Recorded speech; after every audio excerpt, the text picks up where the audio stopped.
Oh man.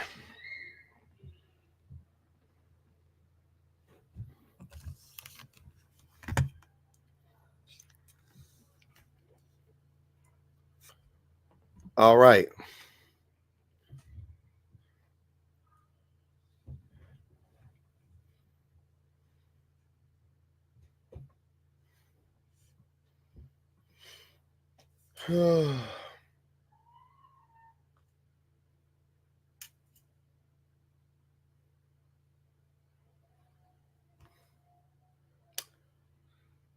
What did I eat? I don't even remember.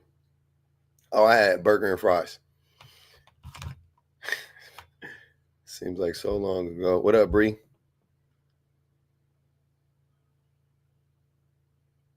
Feel like I might have to do that.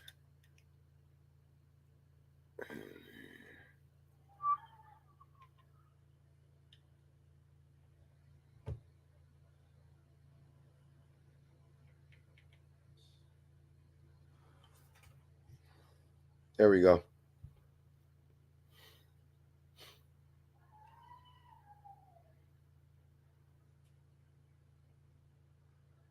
Now, Stalin, I already ate. I'm good now.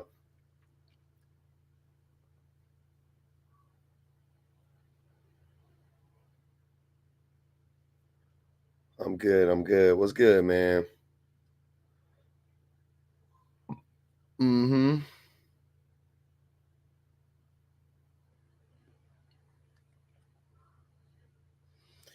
Yeah.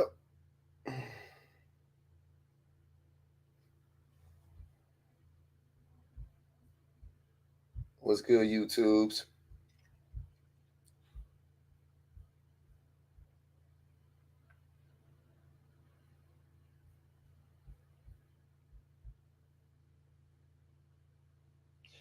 Definitely, everybody. Keep liking the live, keep tapping the screen. About to start in a second. What's good? What's good? Welcome, welcome. Let me let me put the link in this thing real quick.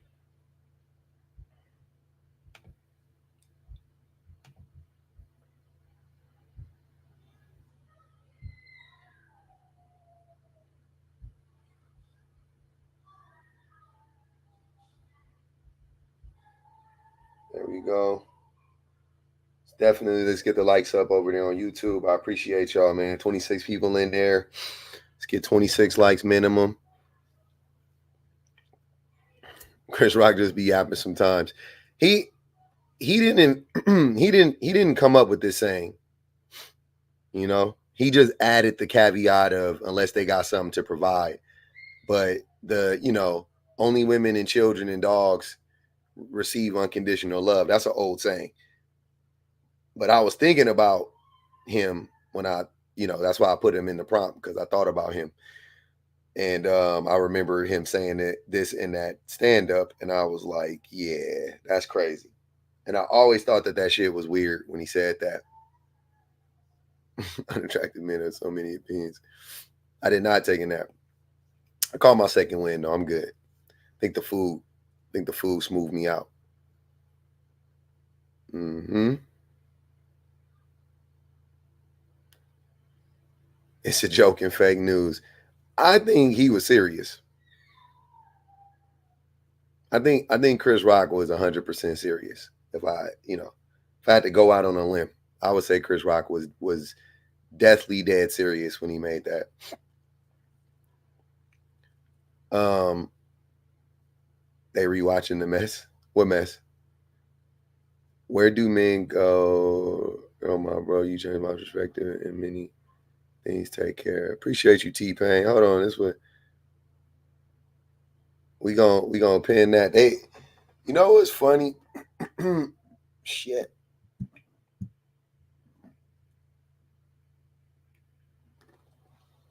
I always I always think it's funny how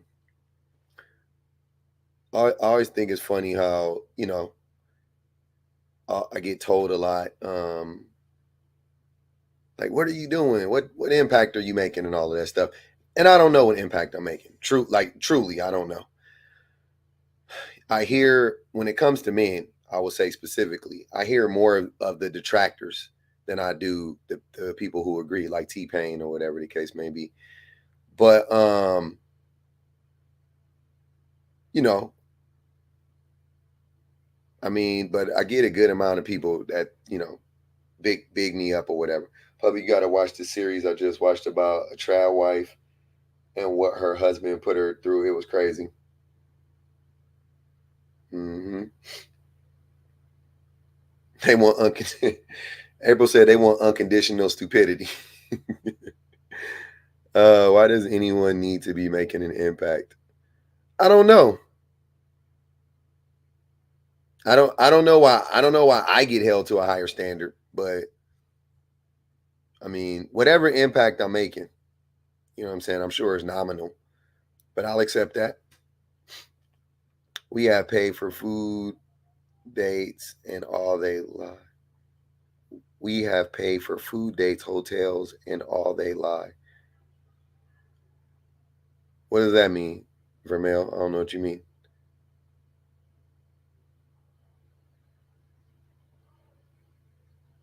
We have paid for food, dates, and all they lie.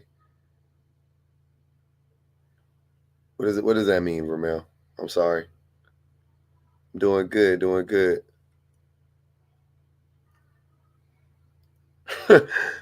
That's funny.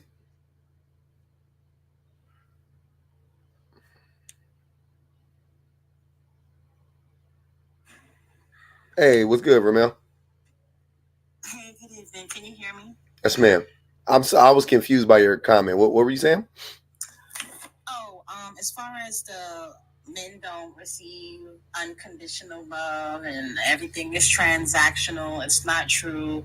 We've paid for hotels, we've paid for Jordans, we've bonded them out, we've given them money, we bought things for their children, we babysat their children. When they come home from prison, who do they go stay with? Who sends them money? Who takes their phone calls? Who lets them drive their cars? Look at love after lockup. The women are taking them in, and we're supporting them. They always can go back to their mother's house. They can stay with their sisters. They can stay with their aunts. There's always a woman that's going to love them unconditionally until they punch holes in the walls, until they bring havoc in our lives, where we have to completely turn our backs to them, and then no one loves them. That's not true. It's a man can move to another state with the clothes on his back, and as long as he has, a good level of tact and some game in the bedroom, he can go to a different state and find food, shelter, and water. As long as he finds a woman that has low self-esteem and is not in the best in a bright space in her life. But the statement, if they keep saying it over and over and over again, it's not true.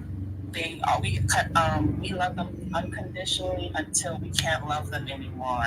And that's it. Bad. Okay. Thanks for clearing that up. I was a little confused, but thanks, Vermel.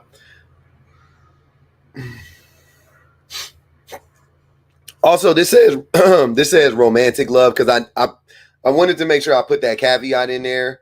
Um, I put romantic love in here.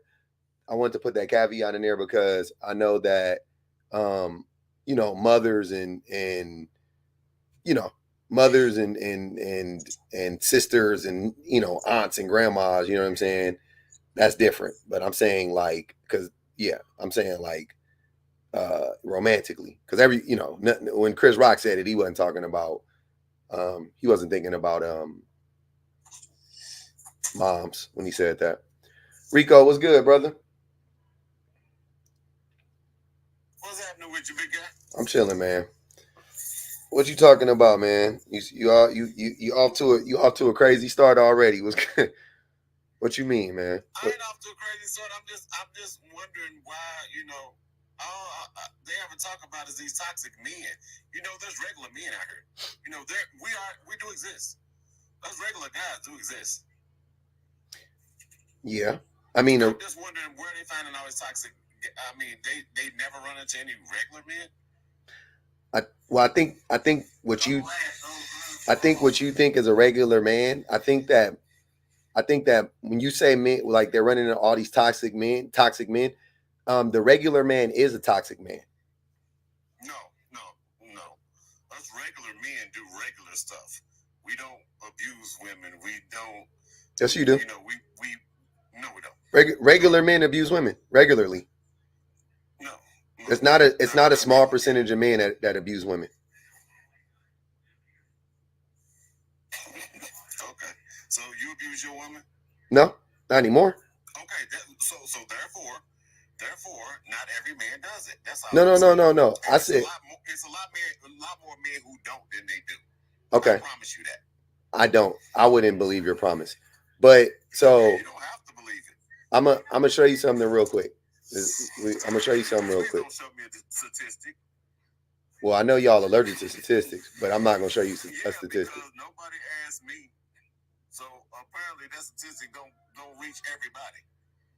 Well, it ain't about reaching you, but okay. So I'm gonna. Statistics are put together to. We know, Rico. I'm not. I just. No, they're not. They're just statistics. So I want to. So if you see that this is a will of violence, this is a physical, sexual. So they have a bunch of different ways that people abuse people. And if you read some of this stuff on here, I will almost guarantee you, me, GV, we've all done something up here to a woman. One of these things. I almost guarantee you. I'm not going to even ask you which one have you done or anything like that. But I'm just going to, this is not even to catch you up because I know most men like to lie about this. I don't even care. I'm one of the more honest men when it comes to this because a lot of this stuff I didn't know was abuse. It wasn't like I was going out of my way to abuse a woman or whatever the case may be. I didn't know because the common man, the average man, the man you're talking about, they don't know what abuse actually is, right? So, like using coercion and threats, making and carrying out threats to do something to hurt her, threatening to leave her, to commit unalivement to yourself, to report her to welfare, making her drop charges, making her do illegal things, using intimidation. This one is male privilege. You know what I'm saying? Like there's a bunch of things, using your children to manipulate them, minimizing, denying, and blaming. I know, I bet anything most men doing that right now in their relationships, using isolation, controlling them. Like I don't think you really understand the extent of what abuse to what extent abuse actually is, and I think that it will behoove you to to look it up for yourself, right? Instead of saying stuff like most men don't do that, which is a lie. I said non-toxic men don't do that. No, you said most men don't. I said most men are toxic. You said no, they're not. I said yes, they are. You brought up abuse. I said most men. I said most men are abusive. You said no, they're not. I said they are. Huh? I don't think most of them are. No, I don't. But there's a lot of them that is. I mean, there's billions of men on this planet. Mm-hmm. You can always find somebody who's abusive and off their rocker. They don't even have to be off their rocker though. That like you trying to make it like it's this extreme like scenario, rare scenario is actually causing more harm. Right? Like you trying to act like it's only these psychotic, psychopathic men. Like it's not that. It's just your everyday average Joe man. I'm seeing it in real life with men that I know personally do it to their women. Like they not out there like putting hands on them or nothing like that. But I'm seeing like manipulation. I'm seeing controlling. I'm seeing that stuff. Absolutely. Oh well. Okay.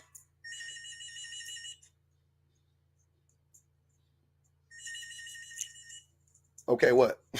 I'm confused. I can't argue what you say you see, but I'm still saying there's billions of men on this planet, mm-hmm. and yeah, all the bad players, of course we see them. They make the most noise, but I just me being a decent level-headed guy, mm-hmm. I can't believe that I'm the only decent, level-headed guy out there. Yeah, I don't. I don't think that there's not a lot of men who love their wives, treat their wives and their children with respect, and all of this stuff. I just don't see it that being a unicorn. That's all I'm saying. But I think that the thing that always perplexes me is that you guys say this stuff while acknowledging that you and I don't ever date men. So I'm trying to figure out, where are you getting this information from? Are you only basing it on yourself? And you're like, well, like you said, well, you said that. You said you think you're a unicorn, right? The way you describe it, I'm saying. No, I'm saying the way. No, listen to what I'm saying. You didn't call yourself a unicorn. I'm saying you're saying you don't think you are a unicorn, but based on based on what you're saying, you actually would be a unicorn. So I'm saying so you're a unicorn, yeah. Right? Okay, I'm with you. So and you don't want to believe you're a unicorn because you're like, there's no way I'm the only guy out here that's doing this, and that's fine, right? That's fine.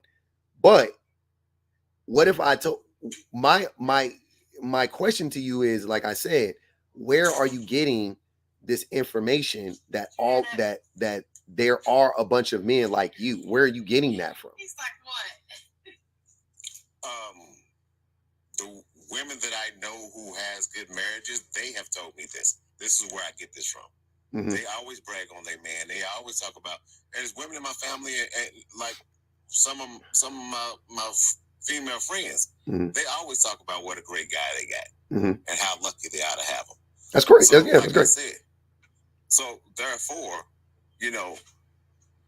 I was just saying that, the only guys that I know is the toxic guys. I don't get me wrong. I know guys who are bad players. Okay, mm-hmm.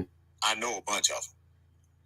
I don't hang out with them, but I know a bunch of them. Okay, mm-hmm. But I also know some guys who, from women giving reference, are good guys. That's why I said it's basically toxic guys that are like that. But there are some decent guys out there. That's all I'm saying. I'm not saying that every man's perfect. I'm not on that bandwagon. Thank you, Charlie. It's a whole lot of bad players out there. Yeah. I'm just saying that, but whenever you hear women talk, you never hear a woman say, well, you know what? I got a good one. You don't hear that on these panels.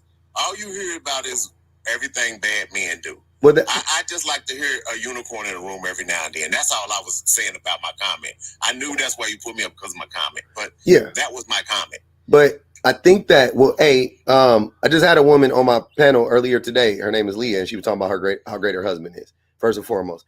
But I think, Rico, what you're making my point though. If you never hear women say that stuff on these panels, because this is outside of your circle. This is outside of what you see directly. Oh, definitely. You see what I'm saying? Right. There's more people. Right. There's more people in here than you meet in real life, than you know in real life. You know what I'm saying? Definitely. So you have a larger pool of people, and you're telling me that you don't ever observe these women talking about they have a good man, yada, yada, yada. So wouldn't that tell you that most men aren't good? Well, how are you getting from that? Oh, y'all just running into toxic men, rather than you should be getting from that. Well, damn, maybe my circle, I just know a lot of good dudes. If you're online, and there's 4, 5, 6, 700 people in these panels, in these rooms at a time, right? And you're reading the comments, and then there's 5, 6, 7, 8 people on the panel at a time. You know what I mean? You're seeing hundreds of people a month easily. You know what I'm saying? You're encountering probably thousands of people a month. Hundreds of comments you're reading, thousands of comments you're reading, somewhere in between there, right? And you're saying you don't ever see that stuff. But in your mind, you don't allow that information to process and go, oh, well, that should tell me that the majority of men aren't the way that I see the men in my personal life. Instead, you try to project your personal life onto the rest of the world and say, well, my friends are good, so therefore all of these women, even though I don't know nearly as many women, in real life as I see women online, I'm going to say that all of these women online just met the same 2% of toxic dudes. You know what I'm saying? Like, that doesn't, like, you don't understand how that's not logical. Well, being that they all have similar stories, they probably are being the same, 10%, 20% of toxic dudes. Come on, Rico. Hey man, I'm just saying. So all of these women are married. All got the same All of these, story, hold on, wait. So once again, we're not thinking logically. Instead, logic would tell me that most men are the same, which that's what I be saying. That's the most logical explanation. You are picking the least likely mathematical explanation. The mathematical answer. It doesn't make sense. You're talking about all these women who have been married. There's tons of women who will tell you, yeah, I was married. I'm divorced. So you saying they married the same 20% of men? Married? Not just dated them, married, had kids with. Come on, bro. These are the most busy men, and they don't have no time for nothing else. Let me slide something past you, and you just tell me. And I'm going to drop down, but you just tell me: is this or is this not possible? Okay. Most of the stories we're hearing one side. Have you ever heard of someone who has been in a relationship? They were the ones that screwed up and took the blame for why the relationship didn't work. Yeah, I hear women say that often. I very rarely hear men say that. I hear both sides of the story. Oh, well, I'm sorry. You're right. I only hear the one person online. You're right. But I've heard women take some accountability, and I've heard women take accountability when they didn't even need to take accountability. Um even when men cheat, Rico, I've heard men talk. I've heard men tell me that they cheated on their women, right? And you know what? I bullshit you not. You know what? 90% of them say, if not all of them, we were both cheating on each other.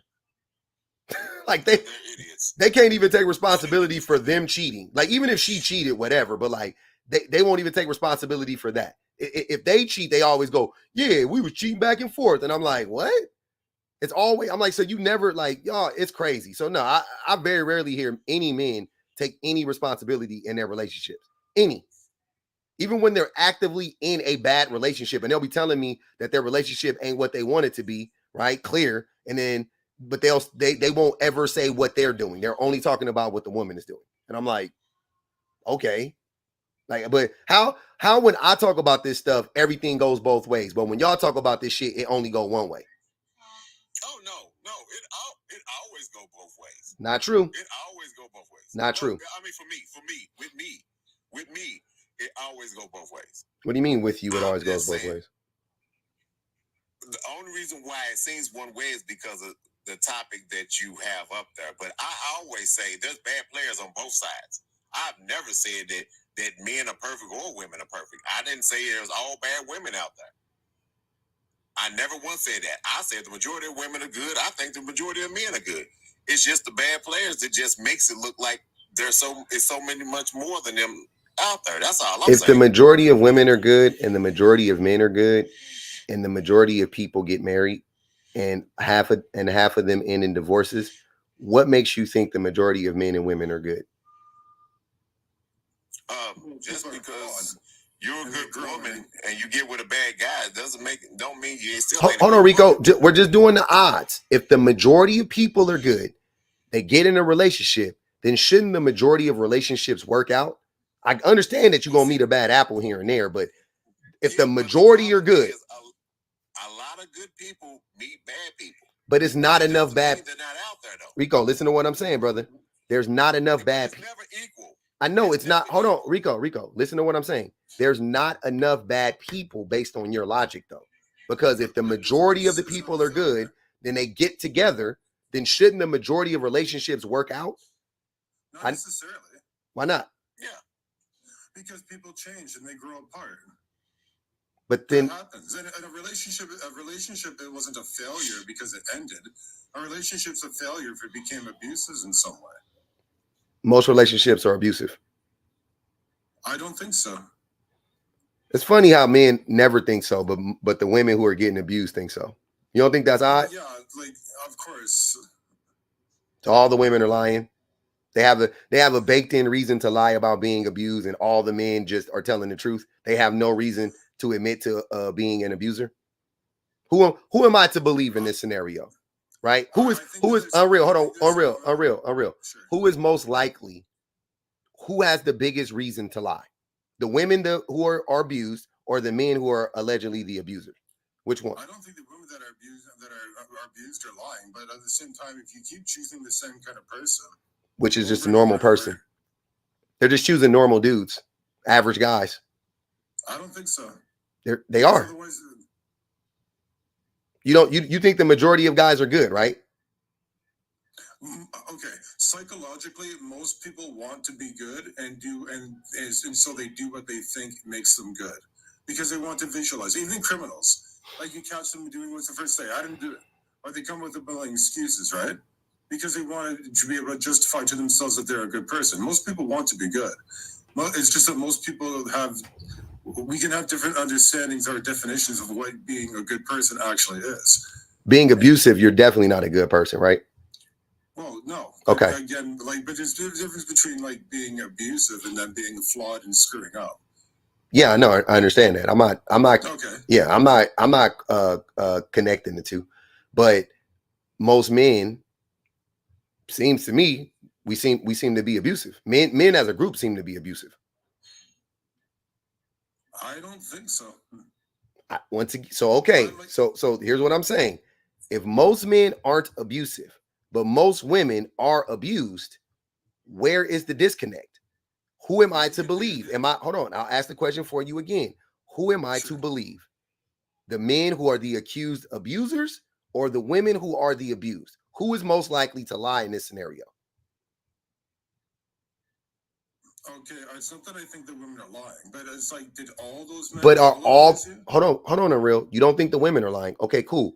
So do you think the men are telling the truth? Is my question. I don't think they're right, but I don't think they're lying either. It's possible to be telling your version of the truth, but also be wrong about it. That's not how it works. If you are abused, you are abused. You're not. It's not. Once again, it's a word game now. You're acting like they are perceiving what the men are doing to them. They're incorrectly perceiving what the men are doing to them as abuse. That's what you're trying to say, and that's not logical. They are actually being abused. The women know what abuse feels like. You see what I'm saying? So we know what abuse feels like most of the time, I believe. I don't know if men, but I don't think most men understand how we are abusive. That's my point. And that's why I can say wholeheartedly that I believe most men are abusive, because most men don't even know what abuse is. Like, we don't know what it looks like coming from us. We would know if we were to be abused. We would know, oh, that's abuse. That don't feel right, whatever. But being the abuser, it's hard for us to know sometimes, because abuse ain't, because we think in our society is very extreme, right? So it's black and white. It's very binary how we look at things in our society, right? So in America, the way that abuse is looked, the lens of abuse is looked through pretty much physical violence. That's it. So if you're not beating on your woman, you're not an abuser. Yeah, it's a very limited lens. But that there's emotional abuse and there's also emotional neglect, right? And all those things are abuse. But cheating is abusive, right? Sure. Okay. Do you generally believe in the principle of self-determination, that you're always in the right as long as you're practicing self-determination without violating the self-determination of somebody else? It's a good question. I don't know. Yeah, you could as long as you're not disrespecting anybody else, and as long as you're not abusing anybody else, then yeah. Well, you can disrespect, that's being purposely antagonistic, I guess. But I don't actually think saying something negative about somebody else, like insulting whatever, is really violating self-determination. Yeah, it does, because it messes with people's emotional stability. So you're violating them. You're abusing them emotionally. So yeah, you're violating them. And that's what I'm saying. That those types of comments makes me think that men don't understand what abuse is. Could you say that men are sort of habitually abusive to each other, calling each other asshole, all that sort of stuff? Yeah, we abuse each other all the time. Okay, I guess that maybe for a lot of people that's going to be a bit of a lower threshold, or maybe there's certain areas in society where you go to be abusive and be abused, like debate channels on really caustic political topics between groups of people that really don't agree with them. They have the anonymity of the internet. Are you asking me that? You're saying? Well, yeah, but like if you're going into a setting like smacking another person around would be abusive, but but if you go into a boxing ring, you're sort of signing up to do it and have it done to you, and then there's certain debate channels. Like I would say that to some degree, there's certain areas of society and even the internet where you're sort of expected to engage in that behavior and put up with it. You don't agree? No, I don't just like when you guys come in here, we don't have to be disrespect. I don't expect Unreal to disrespect me. Sure, and I don't want to. You know what I'm saying? Like we can have a conversation. I disagree with you right now. You're not being disrespectful. I'm not being disrespectful. So I didn't sign up to have you disrespect me, and you didn't sign up to have me disrespect you. So it's not like boxing. Well, not on this channel, but other channels obviously are, and people go there for that. That's on them. That's if they want to go there and do that, then fine. But we're not. That's not the majority of people. That's a small group of people. Let's stick to the majority. The majority of people don't want to be abused. The majority of people don't want to be disrespected. The majority of people don't want to be neglected, right? So what are we talking about? But men do. The majority of men do all of those things to the women in their lives specifically.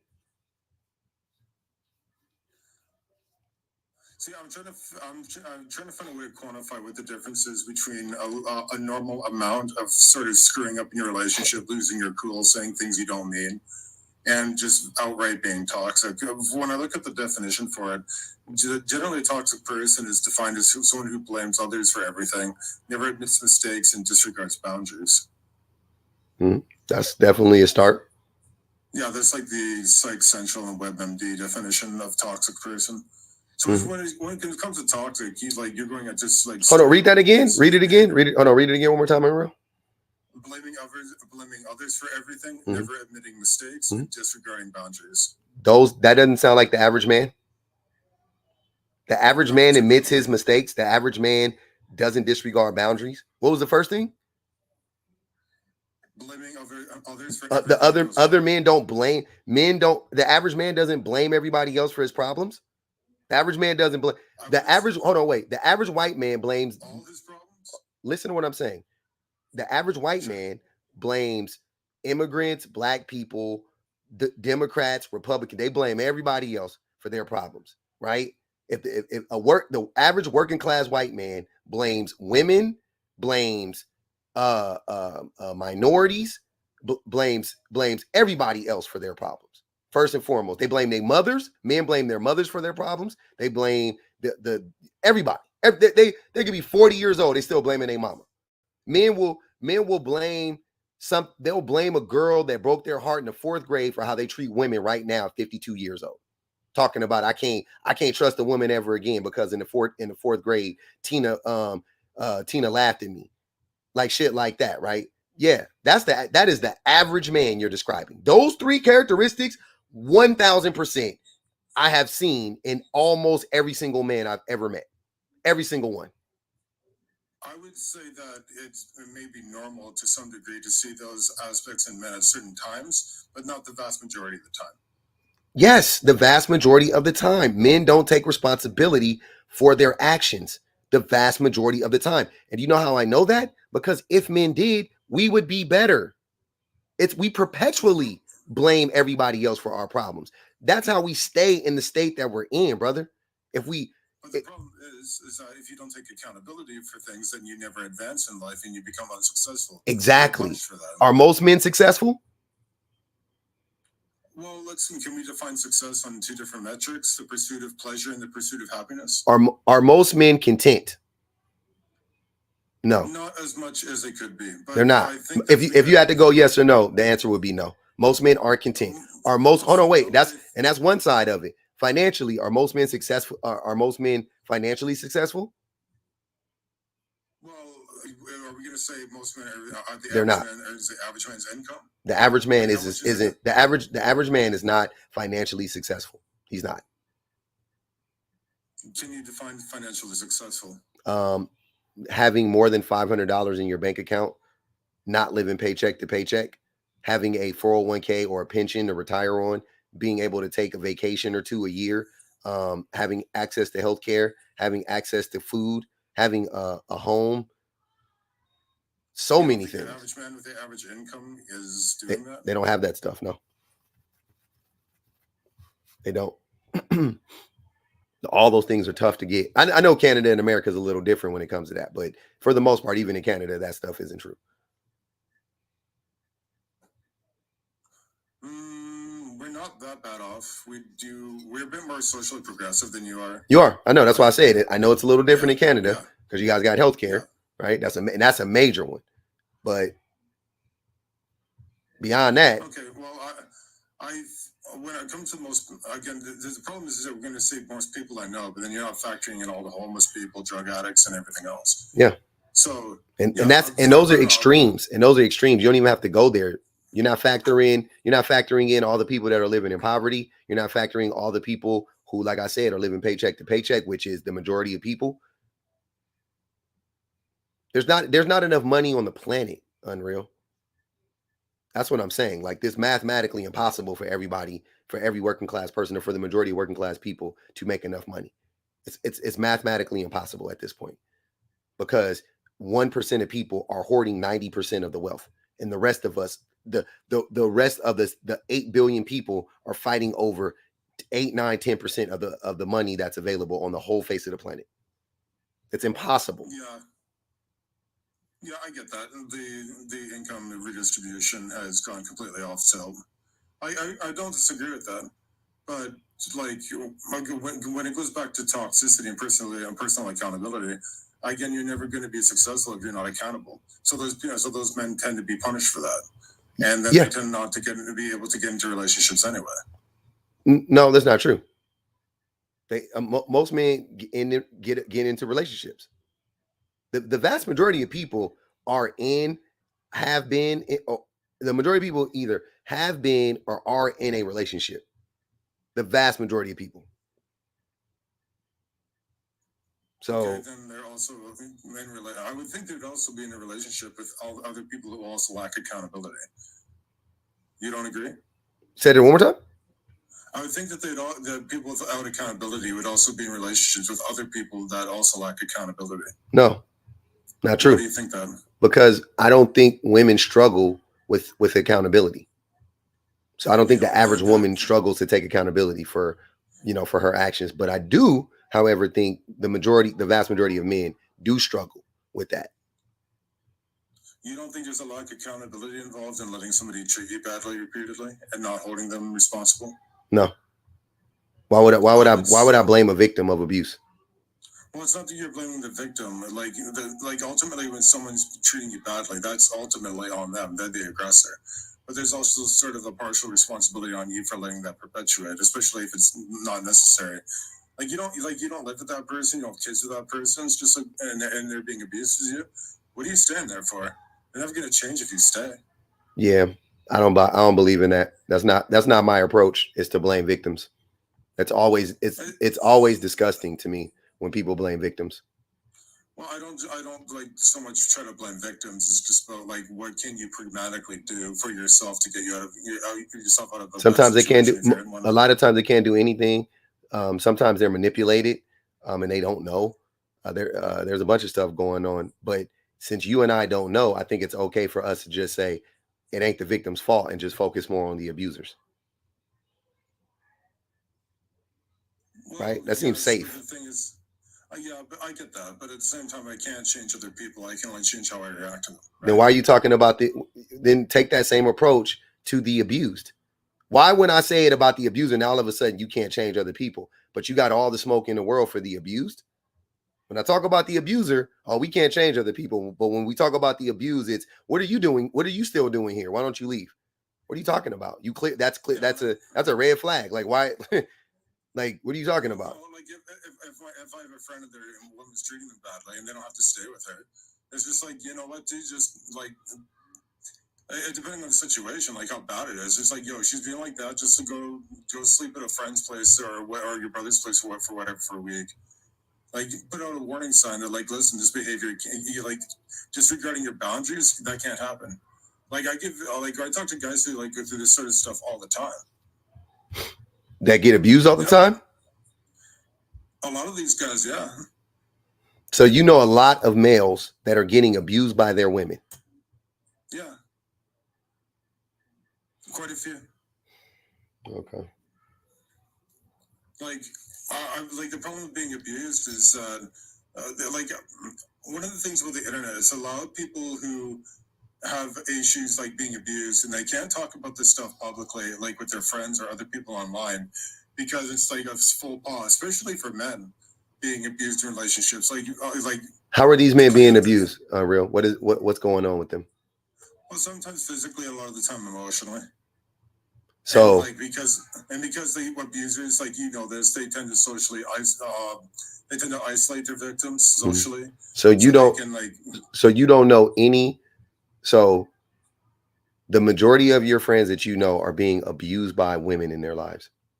Well, it's not that they are being abused, but they have been abused, and when it's been like discussed among us, and it's like, or when I talk to other guys online about these types of issues, it's like I'm sort of hearing that, dude, that she's treating him like shit, but like this has been going for 3 months.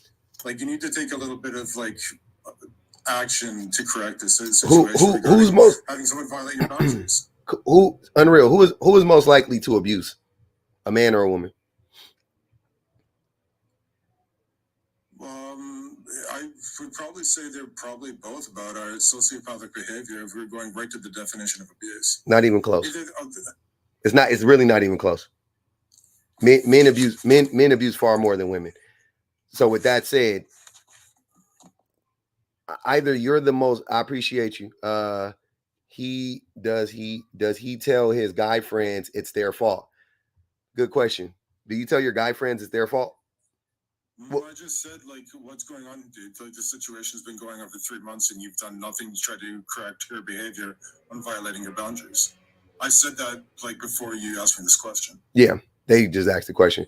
So, do you not think that it is you're in a rare case? Like, you don't understand. Like, do you really believe that most men are out here being abused by women? I think that it's unfortunately normal for most people in society to get into relationships, especially depending on their degree of experience, where they feel they don't even know what normal actually is.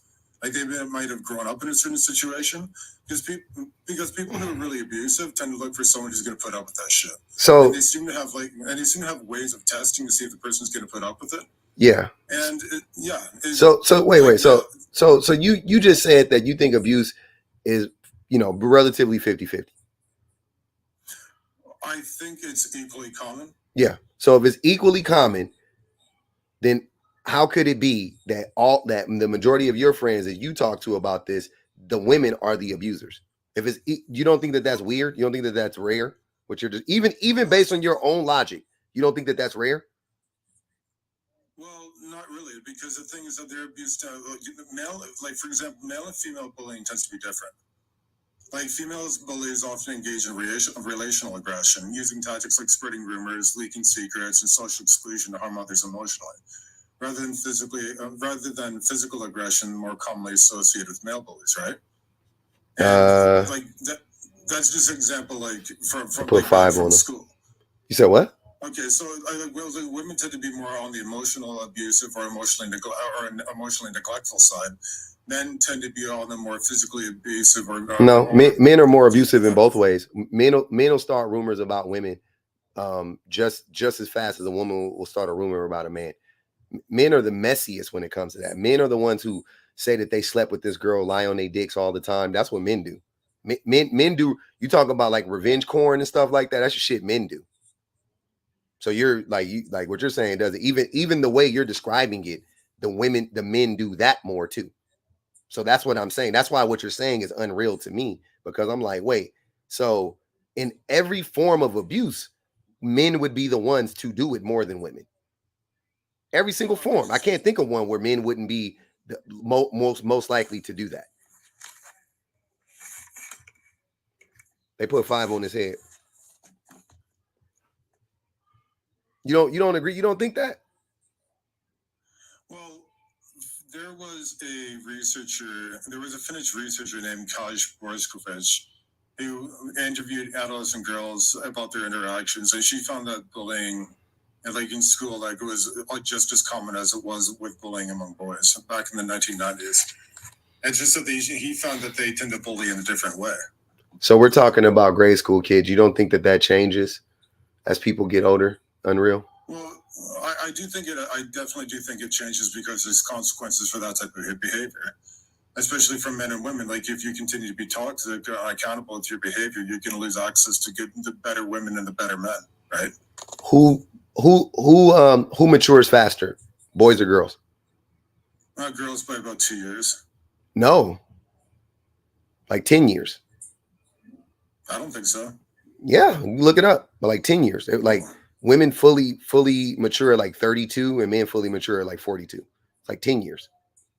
That's when they say the brain development has fully matured. And that's what I just said. That's what I just said. So fully matured. Okay, but 10 years. Okay, but we're talking about brain maturity versus like emotional maturity, right? They're connected. Brain maturity and emotional maturity. Men don't. Yes, that's exactly what it is. It's emotional maturity. That's the point. So 10 years. You're telling me. So if we started, and you know how it is, like girls are also bigger than boys when they're kids too. Should we look at that and go, oh, girls are bigger than boys? They're not. They that's what I'm saying. Like don't give me some study about grade school people. They're kids. Let's talk about adults. When you examine adults, men are by far more likely to abuse women. By far, not even close, brother. It's not even close.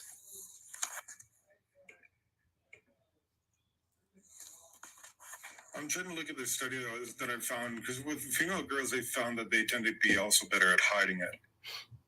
Hiding what? For example, when women bully other women, they tend to do it in a way that it can be deniable. You're talking about women bullying other women? Yeah. That's a rep, sir. Sir, sure, come on. That's the closest thing to being in this, because the thing is that it's even harder to gauge like female toxicity in relationships because they don't do it. It's harder to gauge it because they don't do it, Unreal. If you have to look up, listen to what I'm saying. You have to look up a study talking about children. Well, you're gonna ask me for proof, right? I wasn't, because I don't do that. I hate doing that because I don't think people actually ever have proof, to be honest with you. So and I'm too lazy to do the work for you guys, so I ain't gonna do no work if you ask me for proof. So I keep it even. But I'm just gonna tell based on what you just said. So you just said first you talked about children. Now you're talking about girl on girl bullying each other. Which once again, hold on.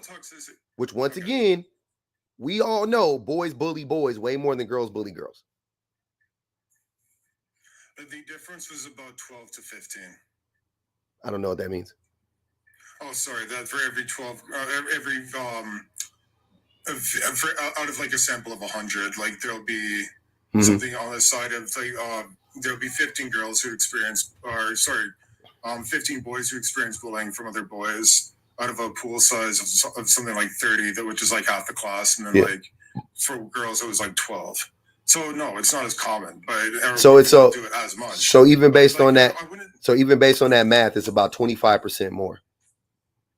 Even based on this study that you're citing about children, I'll take whatever you got, right? Even then, it's about 25% more. You don't think that's significant as fuck?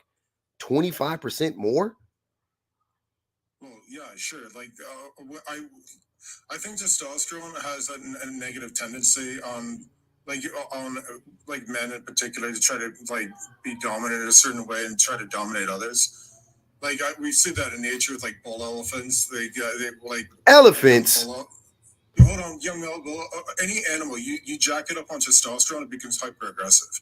You can't keep male chimpanzees with their owners because the male chimpanzees, their testosterone goes up as they mature, and they become hyper aggressive, and they remain that way. Is your name Jane Goodall? Are you related to Jane Goodall? Are you related? Are you related to what was I'm a big fan of her work. I'm sure, but you're not a. Remember George in the Jungle? Remember George in the Yeah, Jungle? yeah. You're not a zoologist though. The ape as a woman, the ape as a woman. I know Jane Goodall, and you, ma'am, are no Jane Goodall. Yeah, I love Jane Goodall ever since that point. but you're not a zoologist. So I hate when people start bringing up zoology when we're talking about human biology. You know what I'm saying? I can't. I almost can't stand it. It's the weirdest thing ever. You brought up elephants and chimpanzees. So hold on, Unreal. Hold on. Hold on, brother. Let's go down the line real quick. I was talking about men and women. We started talking about men and women.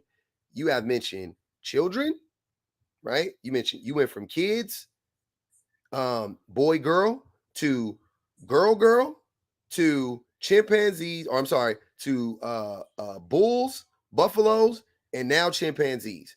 We have lost the plot, brother. Okay, well, the children's about like observing like typical rates of sociopathic behavior in young developing minds, and then with testosterone, it's like, well, how do I explain that? I would say the testosterone and its tendency to make males be more physically aggressive. Yeah. So now you're just, I know, but now you're just rationalizing why men are more abusive. But this whole time you were saying, I'm not trying to rationalize. You are. Say that it's okay.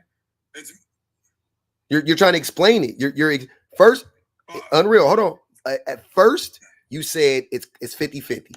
Now we've gotten to the point to where you really can't refute that it ain't 50-50, right? Now you're pivoting to. We're talking about the physical component. I wasn't talking about the physical component. You are. Once again, you moving the goalposts. I didn't mention the physical component specifically. I've been just talking about abuse in general. I've been actually saying the opposite of that, saying men don't understand abuse because they only focus on the physical. So I was like, if we leave physical aside, we know that men are 100 times more abusive than women. Take physical out of it, right? So I'm saying when we talk about physical abuse, it's 100 to 1. Let's remove physical out of it, right? Let's just talk about emotional and every other form of abuse. Men are still way more abusive than women, right? And you started off by saying, no, that's not true. We're like the same. Now we've gotten to the point where you are saying that, well, that's because of testosterone. What? Well, no, like I'm trying to illustrate the point that like most guys and most women don't want to be like abusive to their partners, generally speaking. You said that already. Was that? You said that already. Yeah, I don't think most of us have a desire to have that sort of level of toxic control over another person. I think most men do, and that's why most men are toxic. I think most men want to be respected. It doesn't necessarily mean they want to control their partner. They want women to fear them. They don't want to. Yes, men say they want respect, but what respect looks like to men is undying loyalty, is blind following. That's what men deem to be respectful, and that's the problem. They don't want they don't want to. What my girls say, they don't want a soulmate. They want a cellmate. That's their version of respect. That's the problem. Among sociopathic individuals, maybe, but I don't think that most men are sociopathic. Most men have sociopathic tendencies. I don't think most men are sociopathic. Do I think most men have sociopathic tendencies? Absolutely. I would say that women are higher on the empathy scale. Way higher. But it's not. Yeah, but again, they also can use your higher empathy quotient for causing emotional damage. Like what? How does empathy cause emotional damage? Explain that one to me. No, it's an understanding of empathy, like knowing how the other person feels and being in their head and knowing how their emotions are impacting them. Then they're not empathetic. Especially with emotional. Well, you can be a bad person or someone who intends on being abusive and have empathy. Like empathy means you can relate with how the people feel. It doesn't necessarily mean that you care. That is literally what empathy. Yeah, you care. What are you talking about? Go ahead, Kane. Kane, you there? Yeah, I'm here. I hopped in on the conversation where you were saying that all men are toxic. No, not all men, but most men, yeah. What makes you believe that most men are toxic? What gives you that thought, that look over men like that? Because I like what Unreal said. I didn't even put it in these words, but I like what he said. He said that toxic as it. Hey, Unreal, can you unmute real quick, brother? I want him to give us the what were the three things you said about toxic, the descriptors of the word? It's never taking it. Sorry, can you give me a minute? You good? Go ahead, Unreal. It was never. It was blaming other people for problems and violating boundaries and never accepting accountability. Yeah, those three things, Kane. That's why I said most men. That's why I said most men are toxic, because most men exhibit those three characteristics.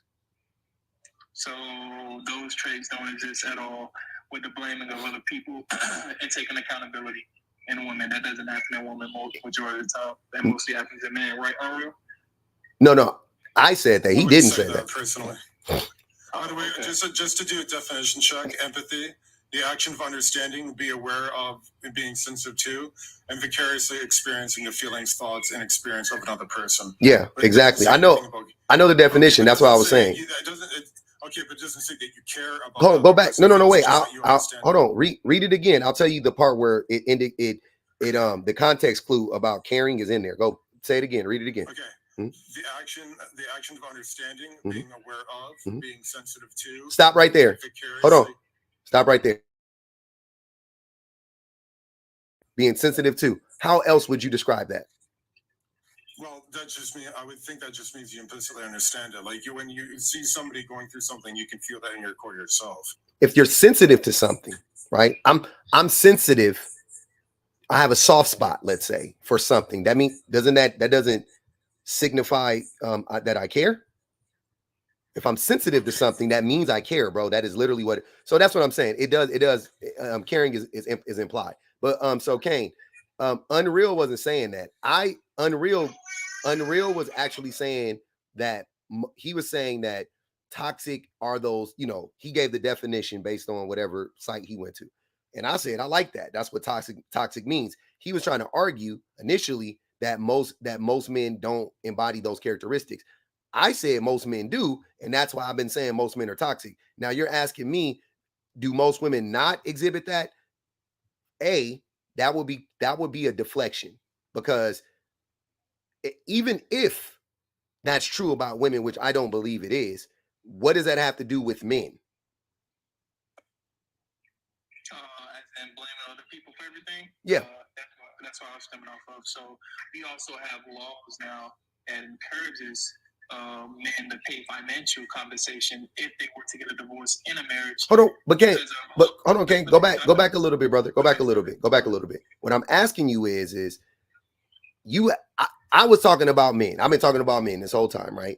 You came up here and said, this is what you said. I came in when I heard you say that all men are toxic, which I didn't say. I said, no, most men are toxic. And you said, okay, what makes you think that? I told you my reasons why, right? And then you instantly pivoted to, well, by that definition, aren't most women also toxic? So my question to you is, are you conceding that most men are actually toxic? Before we get to the women, are you conceding that most men are actually toxic? No, I wouldn't say that. Most men aren't toxic. Okay. I wouldn't say that. Because, I'm sorry. So most people aren't toxic in your mind, men or women?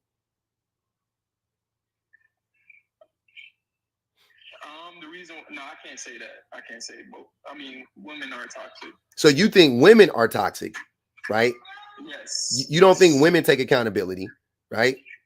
No, I mean, if we're doing a majority standpoint, but it is a percentage that does. I mean, but majority, especially with the movements that's going on right now. So it's big. So what would be an example of because you brought up, you basically brought up like child support and things like that, right? Like family court, right? Am I not mistaken? Wasn't that what you were just bringing up?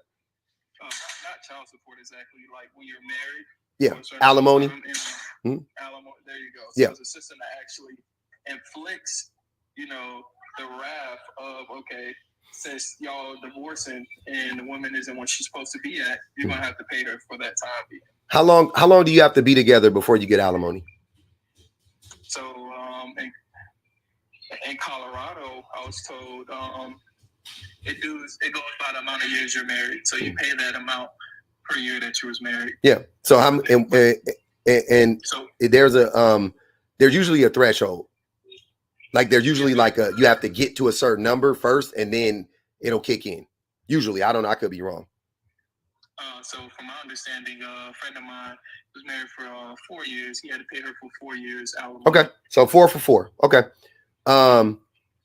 And what percentage of people, because women pay alimony too, but what percentage of people end up paying alimony after a divorce? What percentage? Mm-hmm. I couldn't even give you that number off the top of my head if I was honest. Yeah. So what if I told you it was less than 10%? Would that matter to you? That would matter.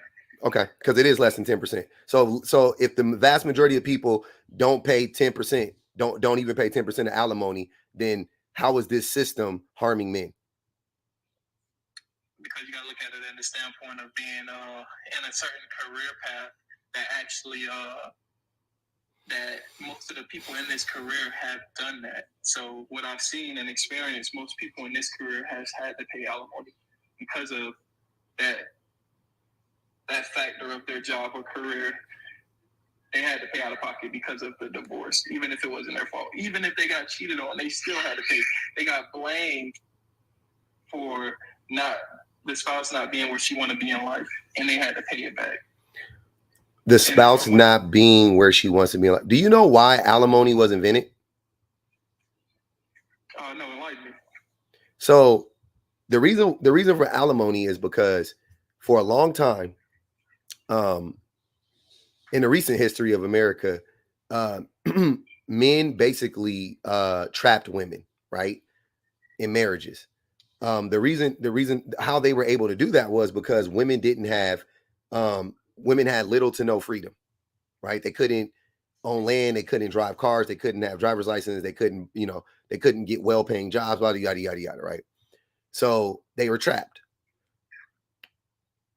But divorce, when divorce became a thing and the women could leave and all of that stuff, the women they still take on, even to this day in 2024, women take a financial hit when they go into a relationship with a man.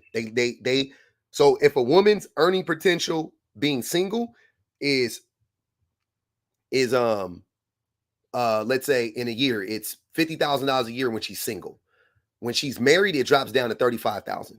Let's say, I'm just, off the top of my head, something like that, right? They make less money. I don't even think it's that much less, actually. I think it's like, it would be like 50 and like 42 or something like that, right? But, whatever. They make less money, but over time that adds up. You know what I'm saying? $8,000 a year, $6,000, $7,000, $8,000 a year over the course of 5, 6, 7, 8, 9, 10 years, that adds up, right? So women take a hit when they get married. Women lose, they lose money when they get married. Men, however, make more money when they're married. Did you know that? Like the average married man makes more money than the average single man. Did you know that? No, I did not know that. Yeah. I did not know that. Yeah. So the average married man makes more money than the average single man, first and foremost. And did you know that the average single woman makes more money than the average married woman? Right? So women lose money when they get into a marriage. Men gain money when they get into a marriage. Then you couple that with the fact, like I just said earlier, that women for a long time in this country, they were basically slaves. They were wife slaves. So they will be burdened. I'm sorry, I forgot to add this last thing. And I know alimony and children are separate, but it's kind of connected. So because the women are also the primary caretakers of the children, the majority of the time, the vast majority of the time, that is a big reason why they end up taking a financial hit, because they are the ones who stay home, do most of the domestic labor, and do most of the child rearing, right? You put all of that together, women are burdened with more of the domestic responsibility, and that takes away from their earning potential in the free market, in the marketplace. Men, however, are freed to go do that. They're freed up to go make more money than they've ever made, because they don't have to do all the domestic labor that they used to do. They don't have to cook as much. They don't have to clean as much. They don't have to wash clothes as much. They don't got to worry about paying the bills. She's going to pay them. She's going to buy all the soap. She's going to buy the groceries. Like, that's what women do for men. That is unpaid labor, brother. So then you get divorced. Should she not be compensated for all of that? Well, hold on. Luxuries cost you money, and staying home with your children. No, that's not a luxury. That's not a luxury. I've done it before. Go ahead, Kane. So you said trapped in the past. Women were trapped in the past. They're still trapped. In today's time, women have the same opportunity as men. No, they don't. They're able to get an education. They're able to go get degrees. They're able to get jobs, and make less money on those jobs and pay more money for the products that they need to survive. They don't have the same opportunity. They have less opportunities than men still. They have more opportunities. They have more opportunities than their mothers did, and they have more opportunities than their grandmothers did, but they still have less opportunities than men do. How is that? I just told you how. How could you say that without having facts? I do have the facts, though. I'm just, Kane, I'm just so we're clear, right? Before we even have this discussion. Go ahead. You just told me you heard something from your friend. I didn't question you, brother. I didn't say it's not a fact. You see what I'm saying?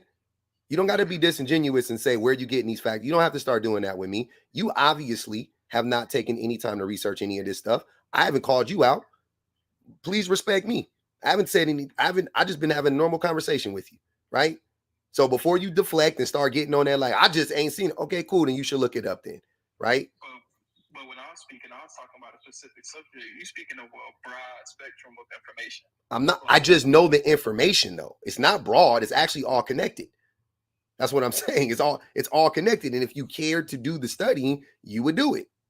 But I've done it before. So you can not believe me in this moment. That's fine. And you could try to debate against it. That's fine. But do it on your own though.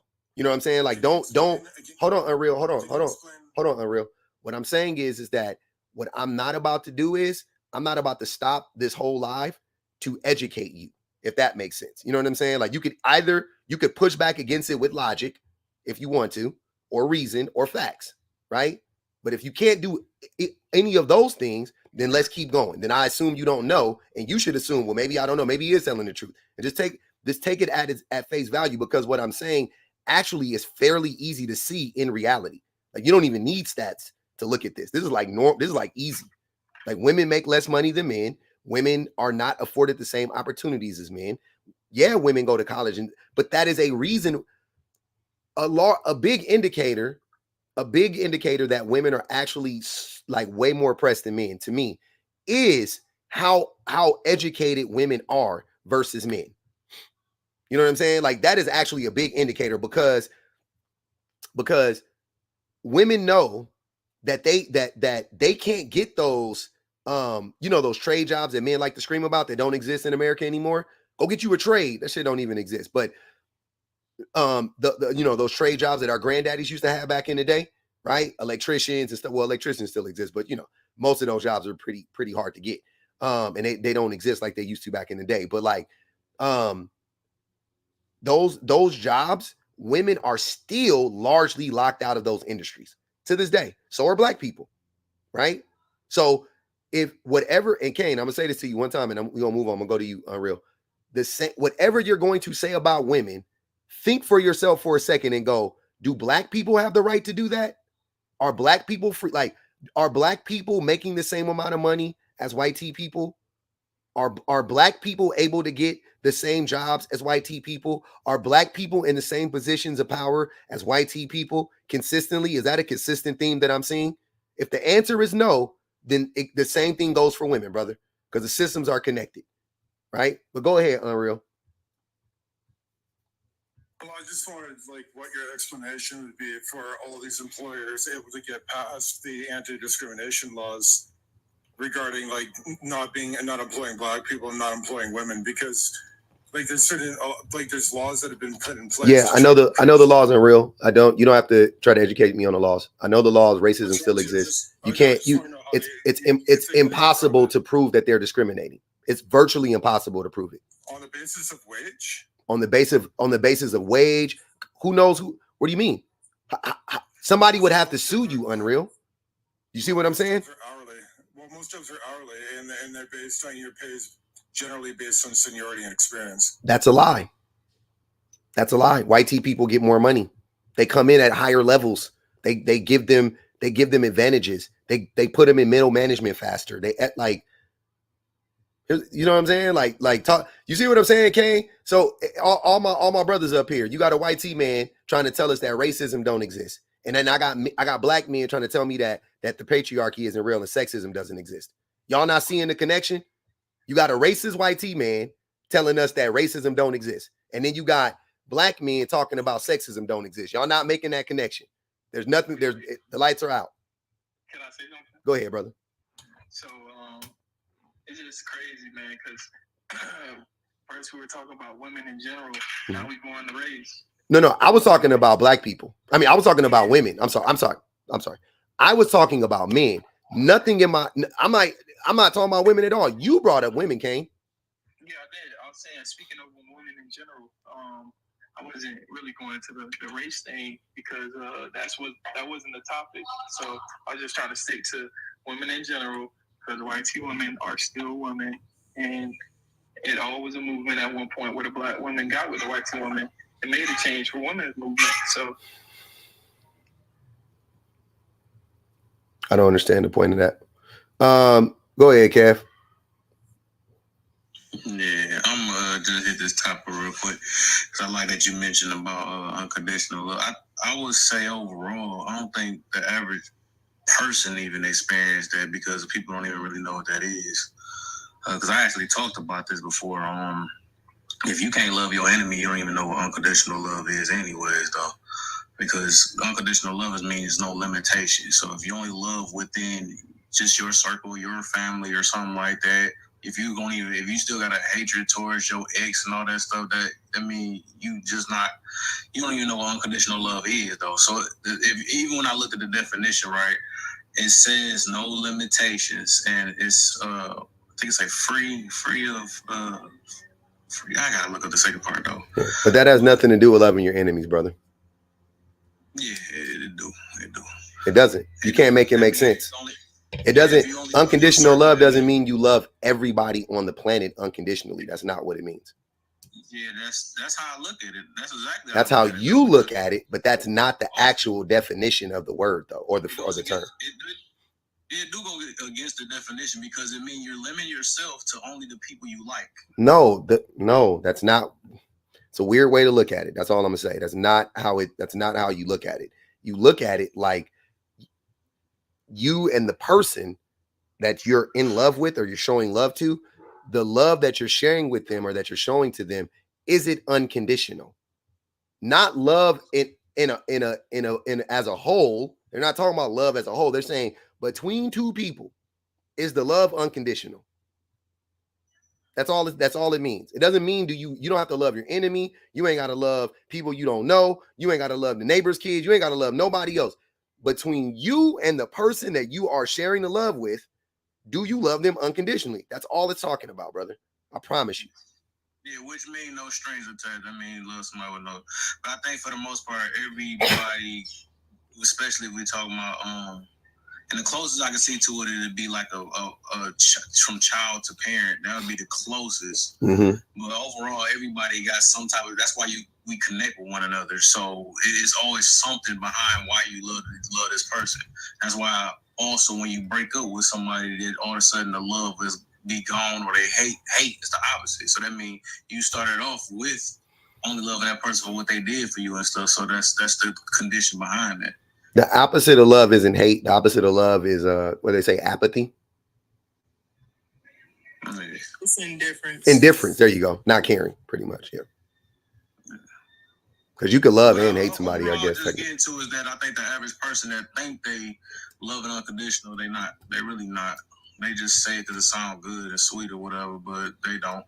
Most people love with conditions. I be hearing even on this app, I can tell that people's love is conditioned.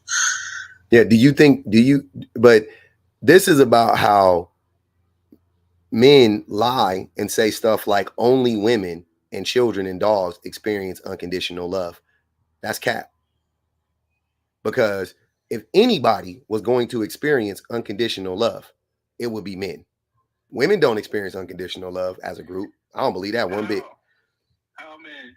When you talk about like from a mother to the son, that's nope. probably the most that nope. that I put it right here. Romantic love. So, Kane, to answer your question, the reason why I say that is because, and here's how we got into the thing with Unreal. When you walked in, I was talking about men being toxic and whatnot. So the majority of men are toxic, right? Like the average man is a toxic human being.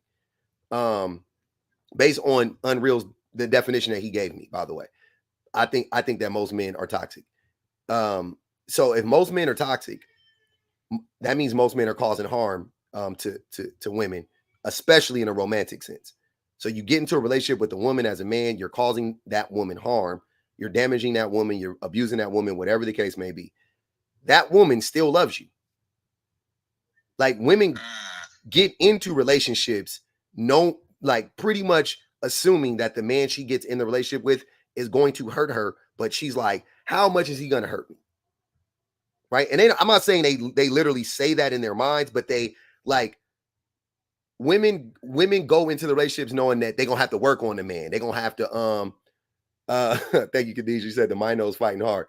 They're gonna have to work on the man. They're gonna have to wait on the man. The man gonna have to grow. So on, it's like they already know. They know going into it, men are they're you know what I mean? Like all these things are gonna happen for men, right? But men don't go into that relationship. Men want women to stay the same. Is that not what men want women to stay the same, and women want men to change? That's usually that. Isn't that what they say? Okay, so let's take that at face value. What does that mean? If you want the woman to stay the same, that means she's already coming in perfect for all intents and purposes. You don't need that. She's ready to go, right? You flip that around. Women are going, I need for this man to grow. He's not where I want him to be right now. He has potential. A lot of women date us on potential, right? I don't think most men would have access to women if women weren't dating us based on potential. If they were just dating us based on where we are right now, I don't think most women would date men personally, right? So women date men based on potential. And then in that relationship, the men, because he's not where she wants him to be, he's not healed, he's not a fully functioning human being yet. How can he treat her like a fully functioning human being? He can't. So he ends up abusing her. Most men end up abusing the women they're in relationships with, right? Just how much abuse? Is it a lot? Is it a little? Is it tolerable? Is it not? Like that's usually what the women struggle. But this whole time, the woman is loving us. That's unconditional to me.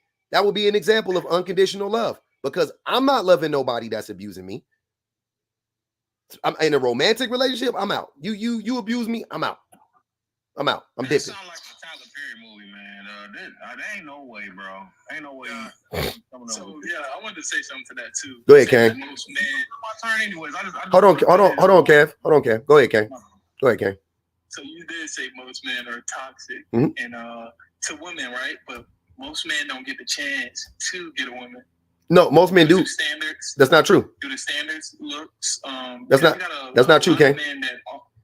It's a lot of men that sit in their basement all day, play games all day, and don't even think about looking at women. They probably playing their game. They're more infatuated with a game than they're speaking to women. So most men don't get the chance. That's not true, Kane. Most men have been in relationships or are in relationships right now.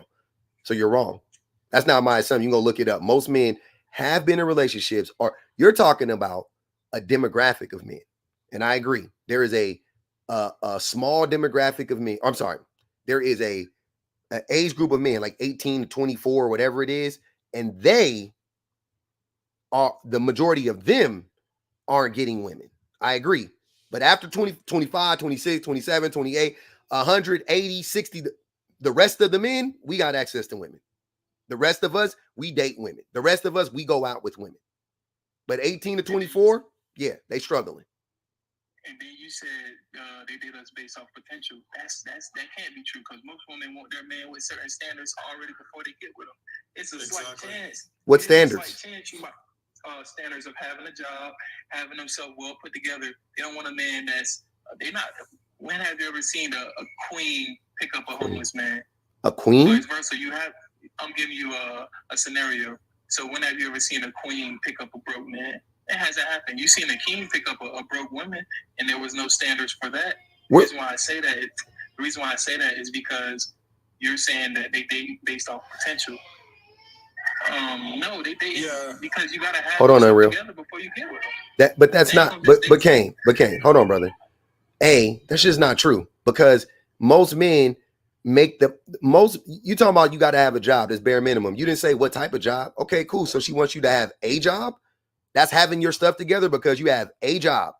Crazy work. That's not you don't have your stuff together because you have a job, sir. That's not having your stuff together. So women are asking for, hold on, Kane. Women want below the bare, like, you don't even have to be on their level. Look, Kane, who holds more degrees? Who is more educated, men or women? In this time period where we spoke on equality, women have more okay, degrees. So women are more educated than men right now. Okay. Who owns more homes? Single women or single men?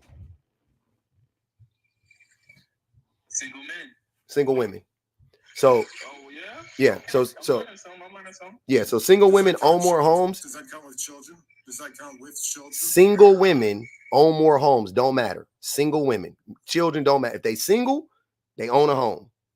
Single women own more homes than men. Don't matter. So the point is that if these women are more educated and to own a home, we would all assume you're in a better financial situation.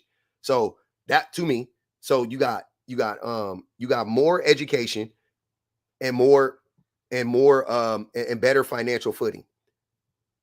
But the majority of people are in relationships still. Even those women, they're still getting relationships with men.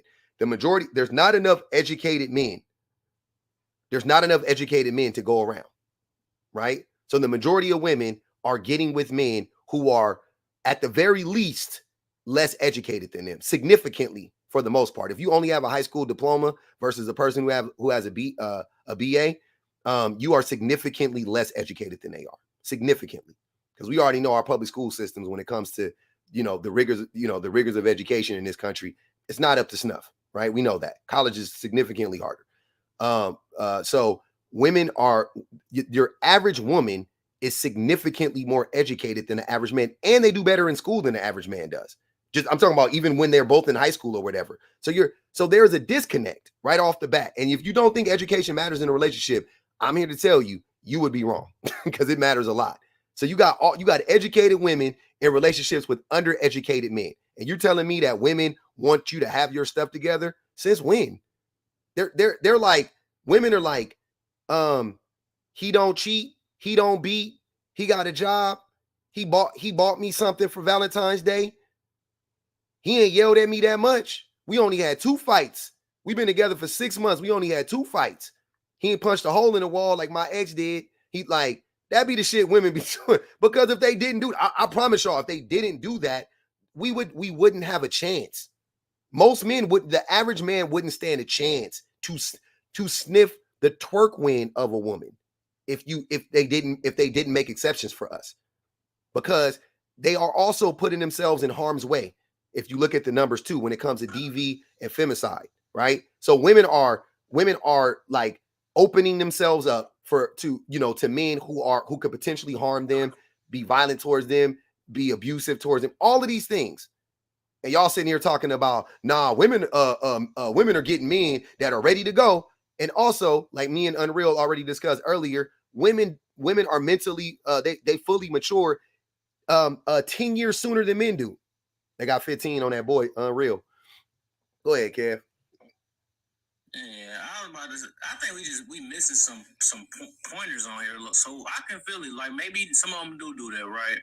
But it's not like they're not gonna complain the whole entire time trying to get that man to get his money up and all that stuff. Because like they don't even like the word average, settling, or any of that things like 25. that. So there's no way, huh? No, I was just shouting out the numbers. You said they don't like the words, but women settle all the time, Kev. Yeah. How did we go from education to like emotional intelligence? Like emotional intelligence? Yeah. Like, you don't think education and emotional intelligence are linked in any way, shape, or form? I think that if you went to a STEM bro didn't hear me talking at all, did he? He did. Crazy. I think if you went to a STEM field or something like that, that's not necessarily going to help you in your relationship. Says who? Are you in STEM? No. Then how do you know that? Being educated in general, do you know when you go to school, one of the things school teaches you, no matter what field you're in, is it teaches you how to think critically. Right? That's one of the things you, no matter, I don't care what your field. It's supposed to. Yeah, it does. I'm saying it does. But it does. It Unreal. Listen to what I'm saying. Listen, hold on, Unreal. Listen to what I'm saying. People who don't go to school versus people who go to school. The person who goes to school typically will have better critical thinking abilities than the person who doesn't go to school, who doesn't go get his, BA or whatever the case may be. Typically, that's what I'm saying. So you have a group of people, women, who are more educated, who can think critically better than men. You don't think critical thinking is linked to emotional stability and things of that nature? I think the critical thinking related to certain fields of your studies can help you in that field of study. It's not necessarily going to be something you apply to your personal life. What? You don't apply critical thinking to your personal life. American Goddess, you got to stop. Don't be problematic. I don't want you to get muted. Let me read this super chat, y'all, real quick. Shout out to super chat Tawana. She said, how can a person, she's talking to Kev. She said, how can a person who must use a definition to describe love tell people what love is? Sounds fair to me.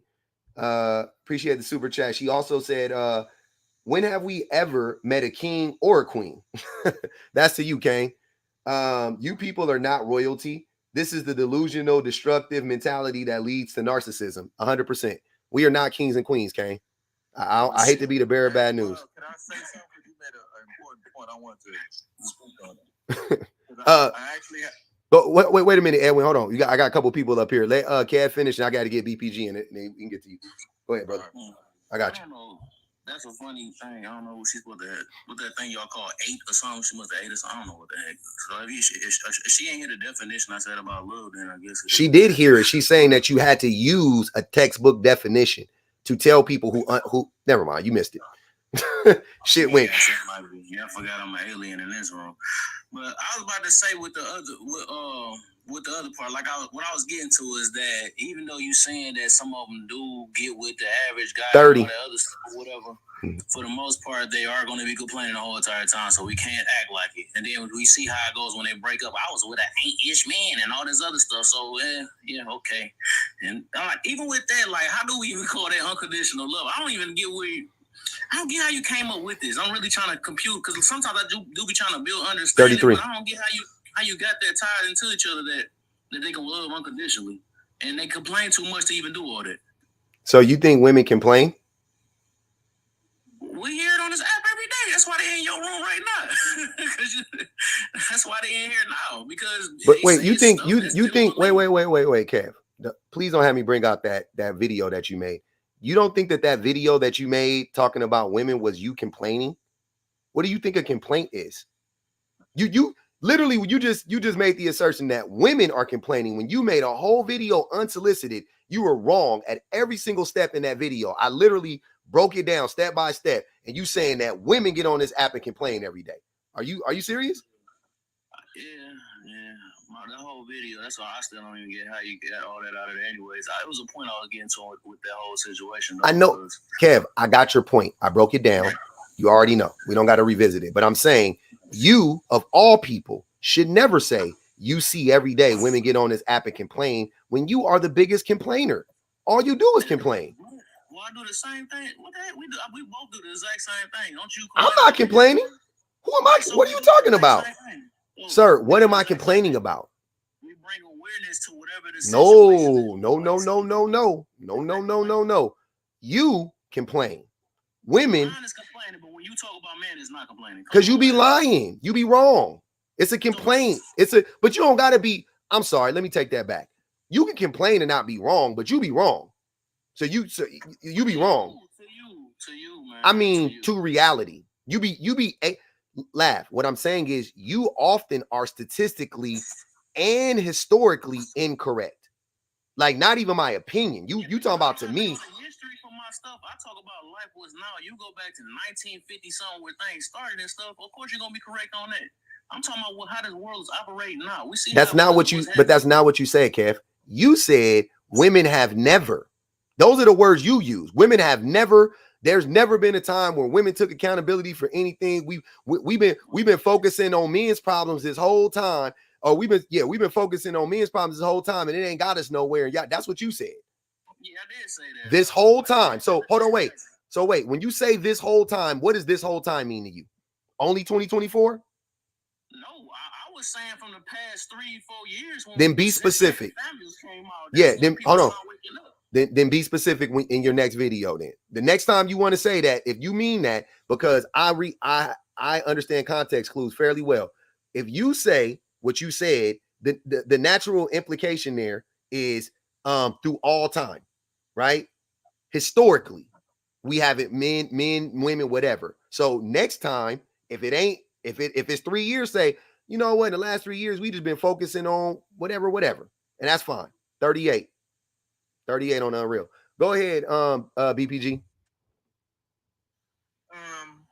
Oh boy, I'm still trying to get past 1950 being the start.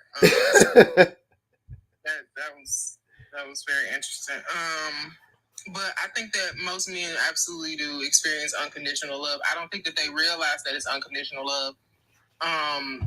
Especially because so much of what women and girls are taught is to tailor and cater to men. Like, we are quite literally conditioned at just about every turn of our lives that men are the center. Like, that's why you hear a lot of women talk about decentering men, and it's not even necessarily about relationships, but it's literally about life. The gods are men, the presidents are men, the congressmen are men. Humanity always deals with mankind. Like, every single aspect of our lives is catered to putting a man at the center of it. And especially when you do get in romantic relationships, you'll hear, like, people have an issue with happy wife, happy life, but nobody addresses, like, how you get them is how you keep them. That never comes up in conversation when we're talking about these things. Like, when we're talking about how women are expected to keep the same bodies, they're supposed to look the same way, they're supposed to stay youthful, they're supposed to, be vibrant and happy and feminine and fit and friendly, so that she never threatens his masculinity. She's supposed to allow for him to be a man. She's supposed to, let that, you'll hear people, especially older women, say, let that man be a man. So you are literally taught to minimize yourself, so just so he can feel good about himself. Like, forget that he's actually even accomplishing anything. He's not even really doing much with that outside of he's just making himself feel good. And for most men, they don't see that because this is just how the world has operated for them for so long. Now, this is for sure where history comes in, because historical context lets us know, like, for one, has these things been done before? How has that gone before? And what can we do to be better or do better? Or how can we change the trajectory of something that we've already seen historically? History gives us context. It's literally like me waking up one day, and because, I don't think about anything beyond my 30-something years on Earth, I get up and I say, I invented this stick that has bristles on the bottom to clean my floor. People would laugh in my face. Like, that's not, it ain't new. It's not a new, fresh concept. Like, you didn't invent the broom, because we have historical context to let you know that somebody else already did that. Now, I can take a broom and I can make it better, and I can add something to it, and I can put a vacuum on it or whatever. I can make that thing better, but I can't reinvent that thing. I think a lot of men think that they are reinventing these ideas of misogyny, and it's really not new, right?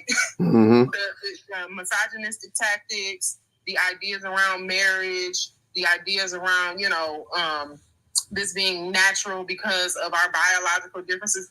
Literally, none of this is new. All of these conversations are thousands of years old. Like, not a couple hundred, not 50. And definitely not 3 years old, BPG. Definitely not 3 years old. Definitely not 3 years old. Statistical data, even the data that we see that is being used, a 3-year statistical study would not be like that. That would be something that's laughed at in, science, in the data community. Like, that doesn't give you a good gauge of how things actually, are affected by things. Most of the time when they collected that data, they collected it over 10, 20, 30, 40 years. There are people who have started studies in the 70s that are just now getting answers to the questions that they set out, to get. So we have to have historical context, because that tells us, like, okay, am I doing this thing the wrong way, and do I need to be changing course? And most of the time, unfortunately for men, they deny this, but they do need to be changing course about how they have a romantic relationship with women. That's facts. Go ahead, Edwin. All right. I wanted to touch back to what you were saying about the women settling. I agree. They do settle. They do actually want to help build a man up. A lot of the times they do that is because a lot of men talk about what they can do. So I just had a live the other day talking about how women should stop listening to men and pay attention to their actions. And I got pushback for it, but I'm glad you have a platform where women listen to you and they may listen to me. Stop listening to what these men tell you if they don't have a plan and they don't have steps to reach that plan, and they don't set forth, and they don't even move in the way of accomplishing their plan.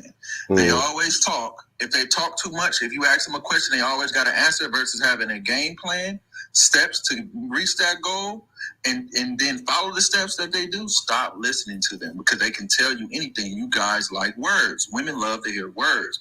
They love to hear things, but you also have to pay attention to the actions behind the words. And these men are not keeping their words. They're doing things to hold you tight until you fall so deep under, and they can do what the hell they want. Yep. So basically you're just making the case, which I've been making the whole time, is that the average man, would you agree that what you're describing is the average man? Absolutely. Yeah. I've been that average man. Okay, me too. Kane, are you there, brother?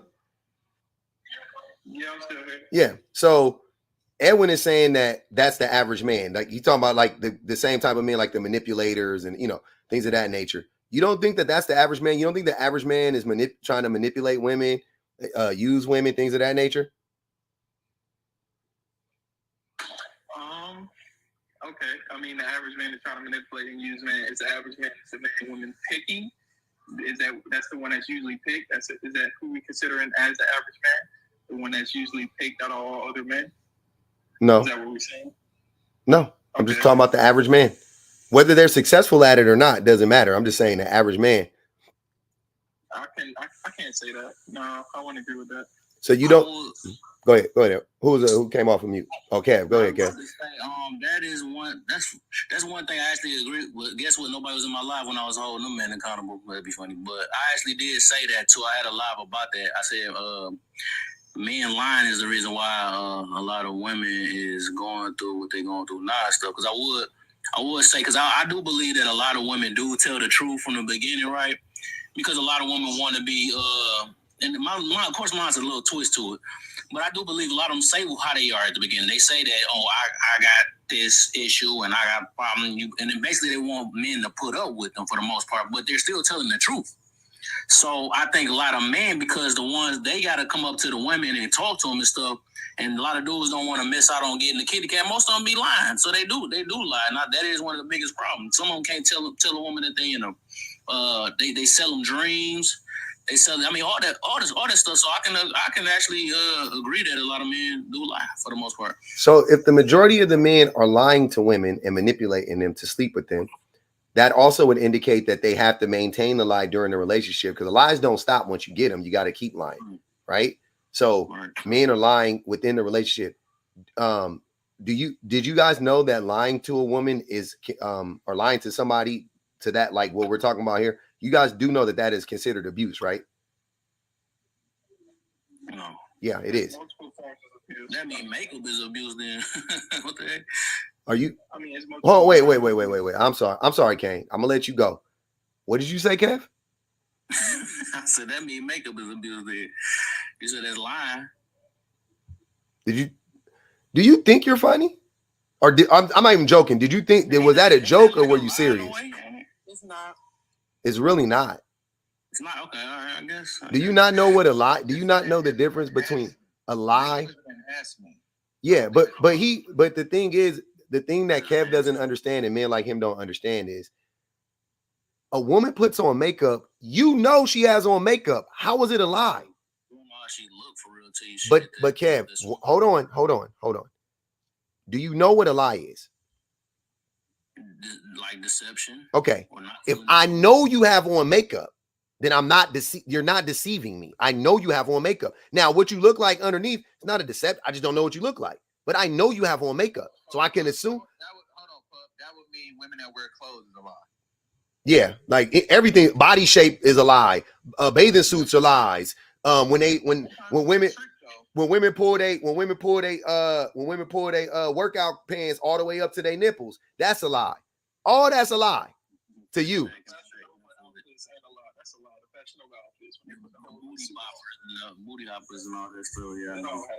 Yeah, those aren't lies, bro.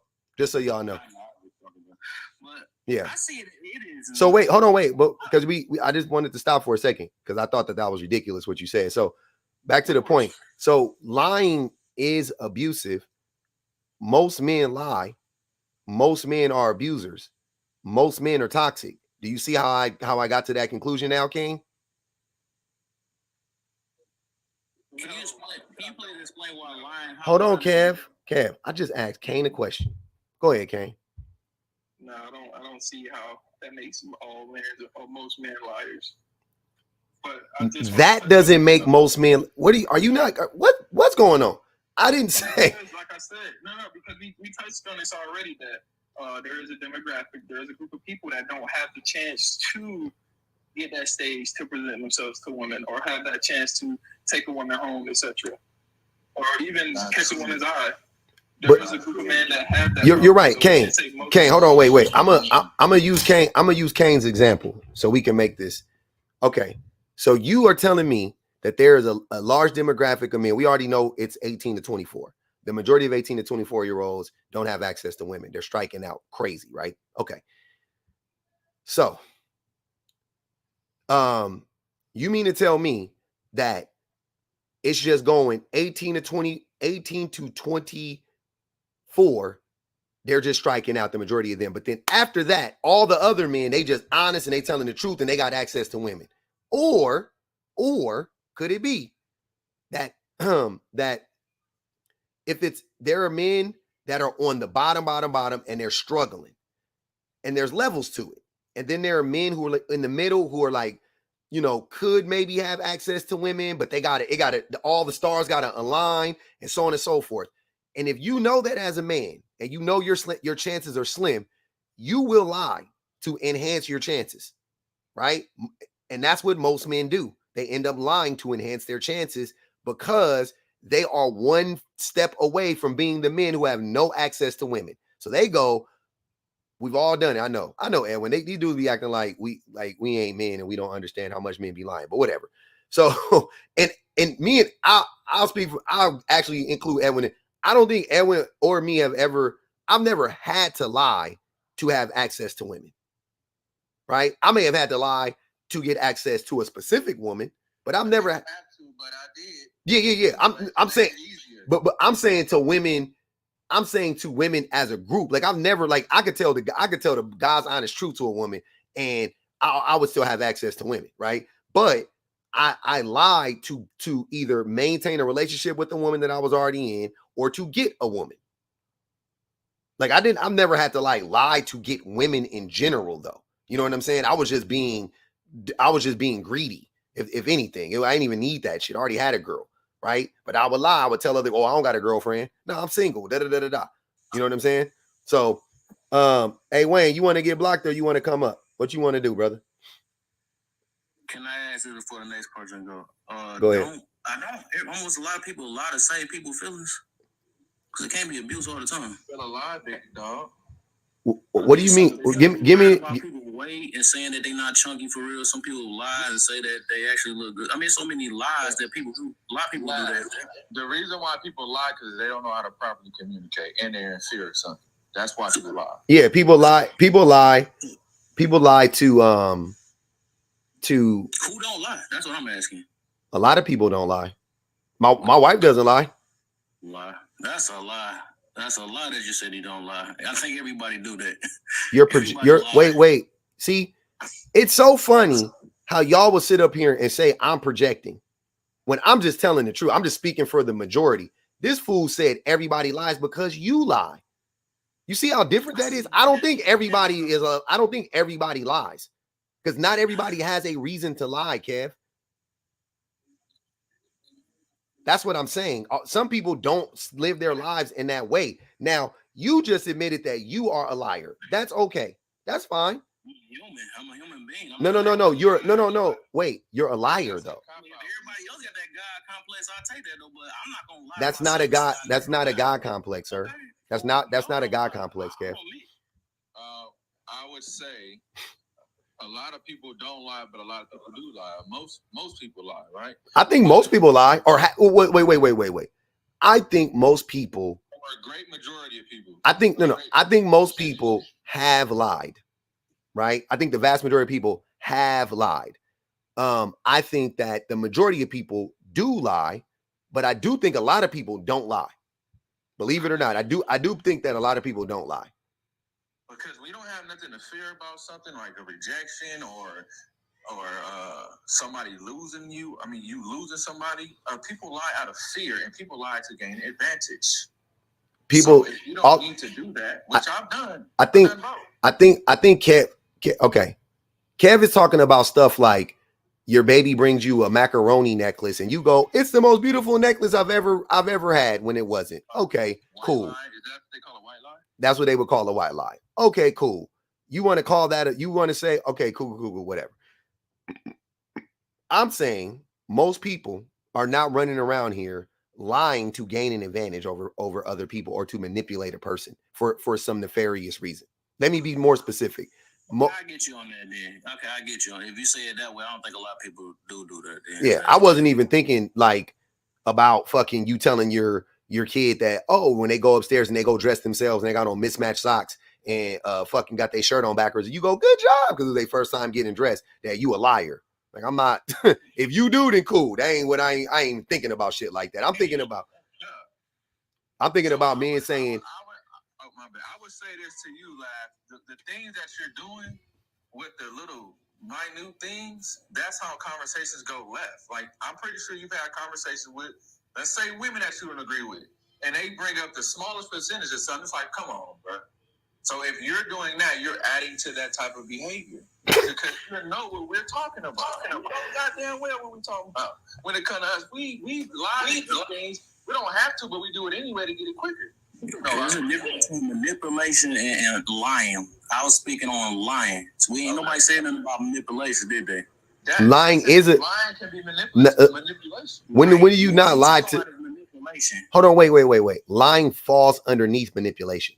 It's under the umbrella of manipulation. Yeah. Yeah, I understand that though. But what you were saying after you said the whole part, that means that's manipulation. You were just flat out talking about. You said to gain access or gain personal gain. That's what you said. So that's manipulation. That's true. But they both the same, damn near. There's some even when you could manipulate in a positive way, but you might do something that's a lie or not fully honest. That's persuasion too. I remember when go ahead, Kane. Go ahead, brother.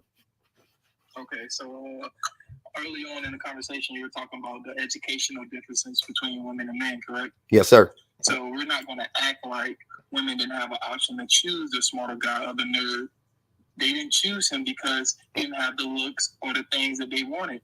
So That's not true. We can't blame the man that got picked and the man that didn't get picked for traumas that occurred with women today. Of course I can if they traumatize the women, but also the women don't have enough options to choose from, sir. If most women tomorrow said, I'm not going to date a man who is not on my level. And when I say on my level, wherever level she's at, right? If the average woman says, I'm not going to date a man if he's not on my level. So I don't lie to get pickle from men or get money out of men. And I don't want a man lying to me to get vagina out of me. So I'm not going to date a man that lies, which is a bare minimum shit. I'm not going to date a man who isn't educated as I am. I got a college degree or I've been to 2 years ago, whatever the case may be. I'm not going to date that man. I'm not going to date a man who isn't generous because I'm generous. I'm not going to date a man who isn't nice, who isn't kind, who isn't consistent. I'm not going to date a man who doesn't listen. Like, If women did that shit, you ain't getting no more vagina. Kev, you gonna stay not getting no vagina. And when you out, I'm getting divorced. Like, let's be honest. It's a wrap, baby. GV, you gonna stay celibate for 20 more years. Like, I don't like y'all up here acting like women don't settle every fucking day. Every woman you been with settle for you. I almost guarantee you, as cool as you think you are, or as attractive as you think you are, whatever the case may be, she was still a better human being than you are. I almost guarantee you. Almost every single woman you've come across. I will put, and you know it. And you know it. You wasn't messing with no girl who was beneath you. You was chasing. Why was you chasing her? She was beneath you. You didn't have to, why would you chase a woman that was beneath you? That don't even make no fucking sense. That sucks. I gotta agree with that. That's kind of trash. Women out there, I'm like, man, that was the way if we take out of the emotional aspect, the way they live their life versus where I was living my life, way better. Crazy. Cleaner. They had a better credit score than you. They I'm just saying, bro. Like when you was 25 and you was dating 25-year-old women, the 25-year-old women was better off than you were. I'd be amazed, like, damn, she got her own crib. Like, living somewhere trash or living with a roommate. Living with a roommate. She got a nice little spot somewhere in a safe neighborhood. You like, how she fucking pull this shit off? Oh, because she got better credit. Damn, she got a cool little car. Her shit, she ain't got to worry about her shit breaking down every week.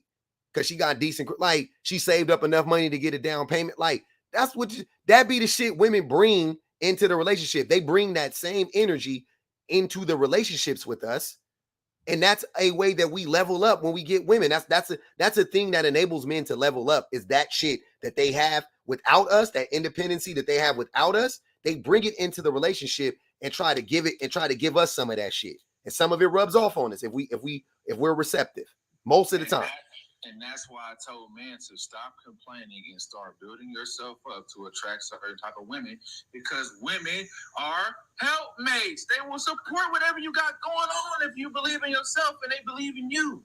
If you have the confidence to be what you want to be in and you pursue it, you will attract somebody to follow in whatever you got going on, and they will support you.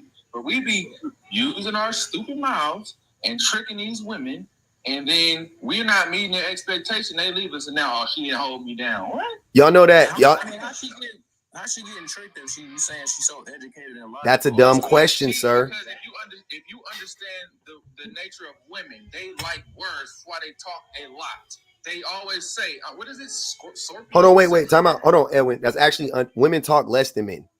I was about to say, no, we don't. Women talk less than men. No. Men talk. When a woman likes a man, they talk. Not saying they talk too much, but that's what men are saying. I don't think women talk too much. No, men talk more than, I'm telling you, men talk more than women. Because you know why? No action behind it. That's bad. You know why, Edwin? Because women listen more than men. They can't be talking and listening at the same time. Women listen more to us. We listen less to them. So who's talking? If they listening, then somebody's talking, and we usually are the ones that's talking. I'm gonna tell you, ladies, if these men are talking too much, get rid of them. They shouldn't be talking. They should be setting up. Kev, when was the last time you was in a relationship with a woman? That took 4 years ago. Okay. Yeah, so you was in a relationship with a woman 4 years ago. I've been in a relationship for 17 consecutive years. I can tell you unequivocally, without a doubt, I talk more than my wife. Without a doubt. Now, I know you're going to say that's you. I'm also the average man that I know talks more than their wife. And I'm saying, especially to one another. I'm saying, especially to one another. Women talk, and when women talk, men don't want to hear what women have to say. So we don't talk as much during those times. No doubt about it. Like, so when women are like telling us about their day, we don't want to hear it. We on the game, we on our phone. Damn, that's crazy. Oh, Sheila? Wow. That's wild. That's what we be on. You said that. We gotta sound like that. I know you didn't watch my live, but because I know you do your own thing, but I was just telling men, hey man, when she come in that room, get off that game, go say, hey, how was your day? Okay, baby, good. All right, cool. She will feel a positive way about that because you're actually intentional, trying to make sure she had a good day or bad, but you're there for her.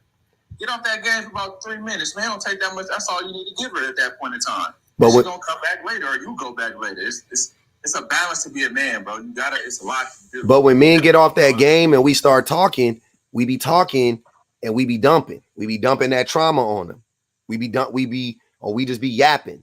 One of the two. Or we mansplaining some shit to them.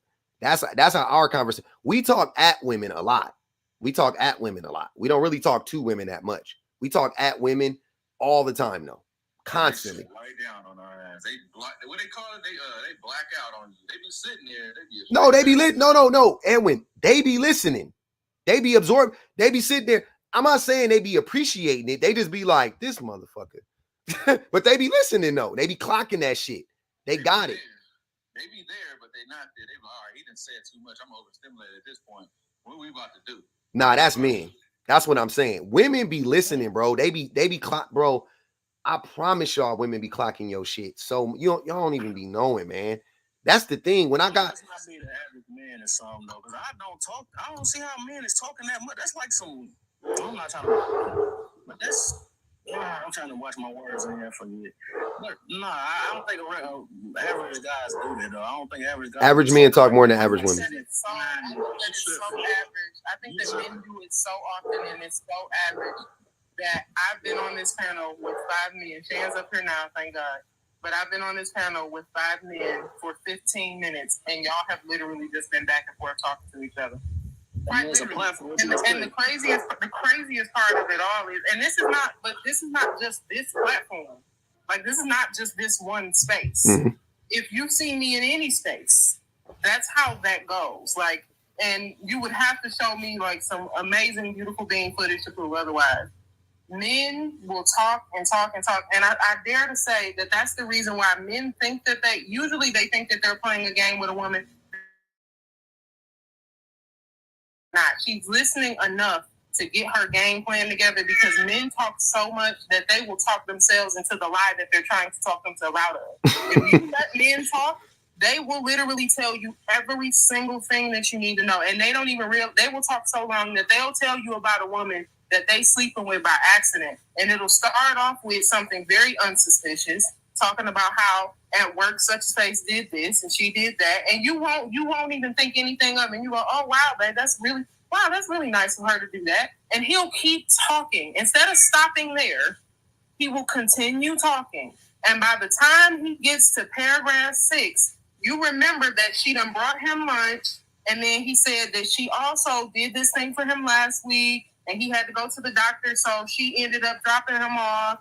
And then after that, he had to go get her gas. And you're like, wait a minute, he's spending a lot of time with her. He's talking to her a lot. And you won't say nothing. You won't say not a word. And he'll still be there talking and talking and talking and running down the whole thing to the point where by the time you get to the point of finding evidence, he's told you enough to figure out where to look. And men don't even realize it. Quite literally. I've seen it happen way too many times. But I think that that's because men, like I said earlier, are raised in a space where they are so unbelievably self-absorbed that they don't even see it. So y'all think that the reason why you lie is because it helps you with women. That lady know that you broke. Y'all live in the same neighborhood. If you hollering at her at the gas station down the street, surely you don't live in a better neighborhood. Because why would you be here? Like, she knows that she's willing to give you the chance because of the fact that she likes the interaction. She thinks you're a good person. She wants to try. And as you go along, you will talk yourself out of a perfectly good relationship from talking too much. That shit happens. That shit happening right now. What'd you say, Kev? Most of them learn that from their dads. Most of them. He said that those men have fathers. I don't know, maybe because Kev, do you have a father? Yeah, of course. Yeah, I do. You have a father? Okay, hold on. Wait. Kev, you have a father? Yes. How has your relationship with your father helped you in your romantic relationships, the ones that you don't have? I had to learn the all the way opposite from both my parents, though. So yeah, actually, I'm like the what they call I wouldn't say black sheep, but it's a lot of things I'm different from my family, though. But you didn't answer my question though. Because you just because y'all like to. I learned things what not to do. That's what I learned. What and how has that helped you when you are single now and you've been single for 4 years? How has that helped you? You see what I'm saying? I'm just saying if you go, I'm just look, hold on, Kev. Listen to what I'm saying. When you say stuff like, oh, they didn't learn this from their father, you try to shame people for not having a father in their life because you did. And then I ask you, well, what did your father teach you? And come to like, look, I didn't have a daddy in my life. I'm telling Kev, listen to what I'm saying. I'm just making the point. I'm trying to help you understand that you say stuff that's disrespectful and you don't, and I don't know if you think it's disrespectful, but it is. So if I ask you to explain yourself, please don't take it as disrespect. Right? If you do, you do. But it's right before you throw things out in the air before making prejudgments. I guess I gotta explain myself, right? How can you explain that? What did them having a father have to do with?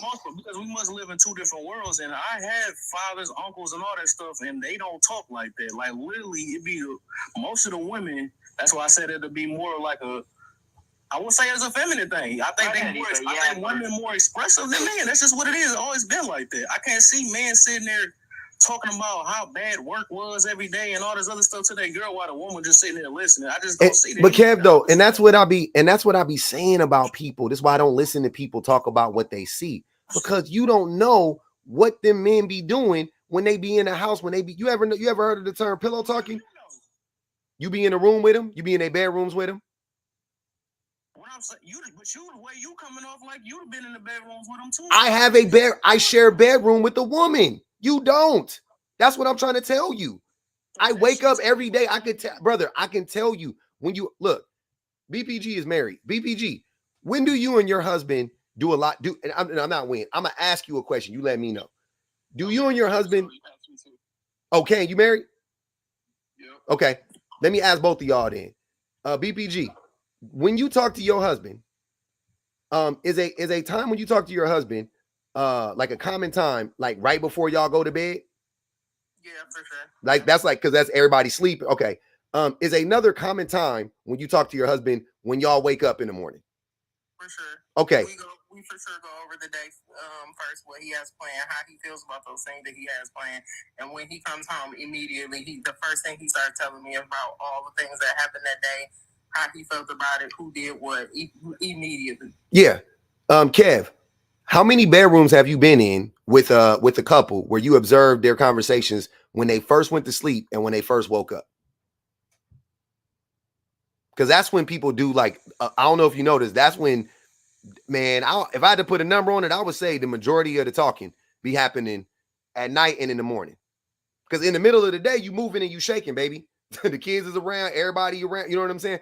I'm saying that one-on-one time between that husband and that wife, usually before bed, right when you wake up. Kane, when are you having your conversations with your wife the majority of the time? You can let me know. I'm not gonna assume. Yeah, usually in the morning or when I get home. Mm-hmm. Yeah. But I don't really be emotionally, like if I do have a tough day or something like that, I don't usually bring it home, because you leave work at work. You leave home, you don't want to mix that. I think Kev is the only one that's making it about like being emotional or like complaining.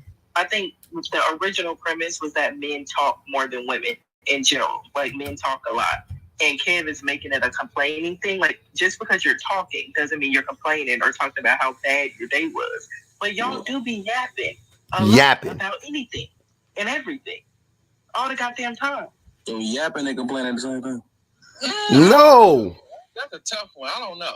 No, yapping is just talking. Yeah. You can sometimes just complaining. Sometimes y'all just talking about something you're happy about or excited about or your favorite sports, whatever. Hey, yapping basically, to me, the way I define yapping is saying a bunch of shit I don't give a fuck about. Like if you just tell like Shannon alluded to, she talking about like us talking about sports. Like I be telling my wife about stuff that I know she don't give a fuck about, but I don't, because who else am I gonna tell it to? She's my best friend, so of course I'm gonna talk to her about the shit. I think definitely he means like, because I'm thinking the same thing. He kind of thinking like, I don't never want to put myself in these conversations because it don't make no sense. right? Because we're talking about the overall average. And the average man nowadays talk way too damn much, but I definitely understand where he's talking about. Like men who complain a lot and all that. So I think that's where he's coming from. Or am I wrong? Wasn't nobody even talking or even just being a giddy man, just talking all the goddamn day, like you ain't got nothing else to do. I think that's what he's talking about as well. Like it's a giddy man. Real quick, let me read the super chat. Appreciate the super chat. Tawana said perversions has led to our downfall, focused on genitalia instead of freedom. Interesting. Hey y'all, we only got 92,000 likes, man. Are y'all not entertained? Can we get up to 150 real quick? Definitely. Bang the Cash App one time. Please keep the live alive. Support the live. I know it's a slow motion. Tuesday, but I'm having a good time. I thought, it's 420 people in here. It's 200 people on the YouTubes. That's 600. About 630 people between the two, right? Bang the Cash App one time. Put $1 in there for your boy. You know what it is, man. $1 a do you. Men, they do. They talk a lot. They talk a lot. I mean, and even men who you aren't in relationship with, men consider you their sister, their homegirl, their cousin. Child, get along with them 5 minutes. Yapping. I've had coworkers where the moment, like you in company car, whatever. I mean, you finding out about baby mama drama, ex-wives, things they've been through in childhood, and father issues and mama issues, and how they feel about the boss or how they feel about their career.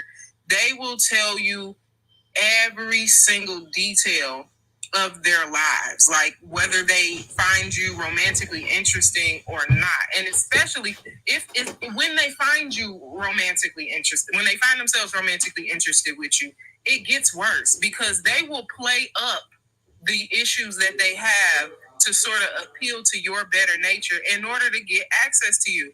I will never forget the first thing that my daddy taught me was don't let no nigga get you in no room and get to crying. Because he will cry to get vagina out of you. He will cry, he will beg, he will tell you about how his dog unalived when he was 5 and how he felt about it. He'll tell you about how his grandma used to bake him cookies on Sunday, and now every Sunday he cry in the rain because he missed his grandma. If you look at, we've already had these conversations before. We've seen men throughout.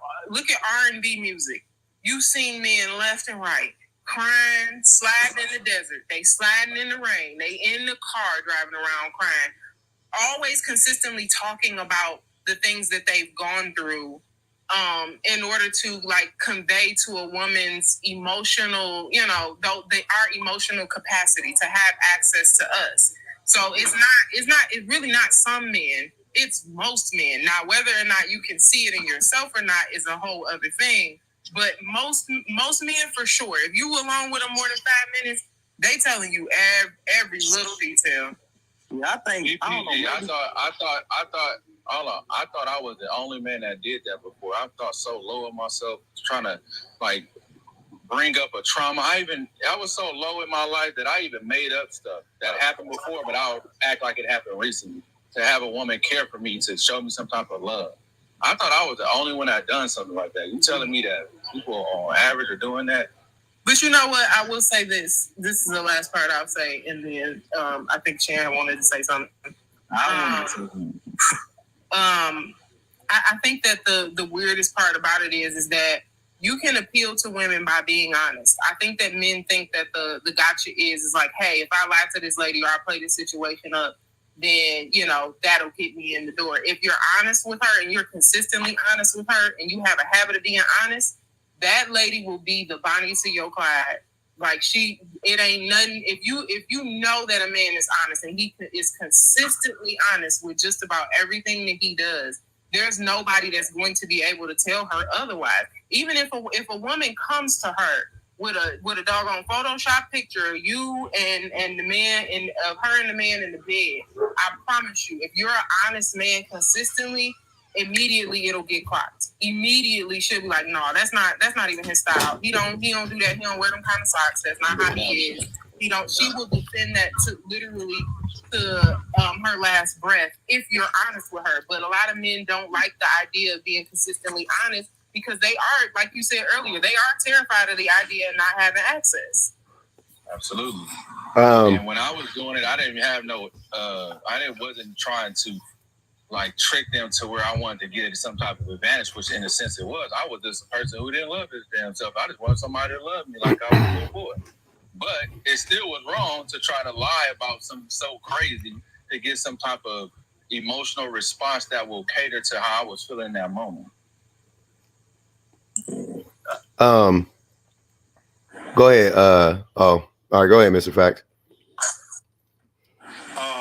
Yeah, I'm hearing all of this, and it just had me thinking. I mean, she's right, but the thing is, like, I'm the dude that they'll go to and complain about the men that's telling them all this information about who they're with, and it's like I know the dude now because now they're telling me. But then it's for them to pour out on me because they know I don't really care about them like that. They already know what it is and how I feel, but they want to pour out all of their feelings and emotions on me, and willing to give it up in exchange for me just listening. So you a home wrecker? I still feel like it's wrong, huh? So you a home wrecker? I'm a home wrecker? Yeah, you described it. That's what you're a home wrecker. Because they're talking. So you're saying that you are sleeping with women who have men, right? So you the side dude? That's what you describing? I'm gonna say this. I'm the dude that they go to, and they talk about all of these things that go on with other men that I don't know. Mm-hmm. So what I do with them, I'm not even gonna disclose what I do with them. But I'm the guy that's listening and knows everything else about this other man, and that's a problem. So you letting women trauma dump on you about they man? Well, eventually I cut them off. Yeah, because I just can't take it, and then I move on. And then they have a problem with that. So what I'm getting to is that women run their mouths just as much as men, but they'll do it with other men that they, I don't know, what do you want to call it? They look up to them, or they want to just sleep with them or whatnot. But yeah, so. Mr. Fact, I'm sorry, I gotta call Cap. I have to. I gotta call Cap. Okay, I'm not gonna call Cap on your experience or what you're saying because I don't know you.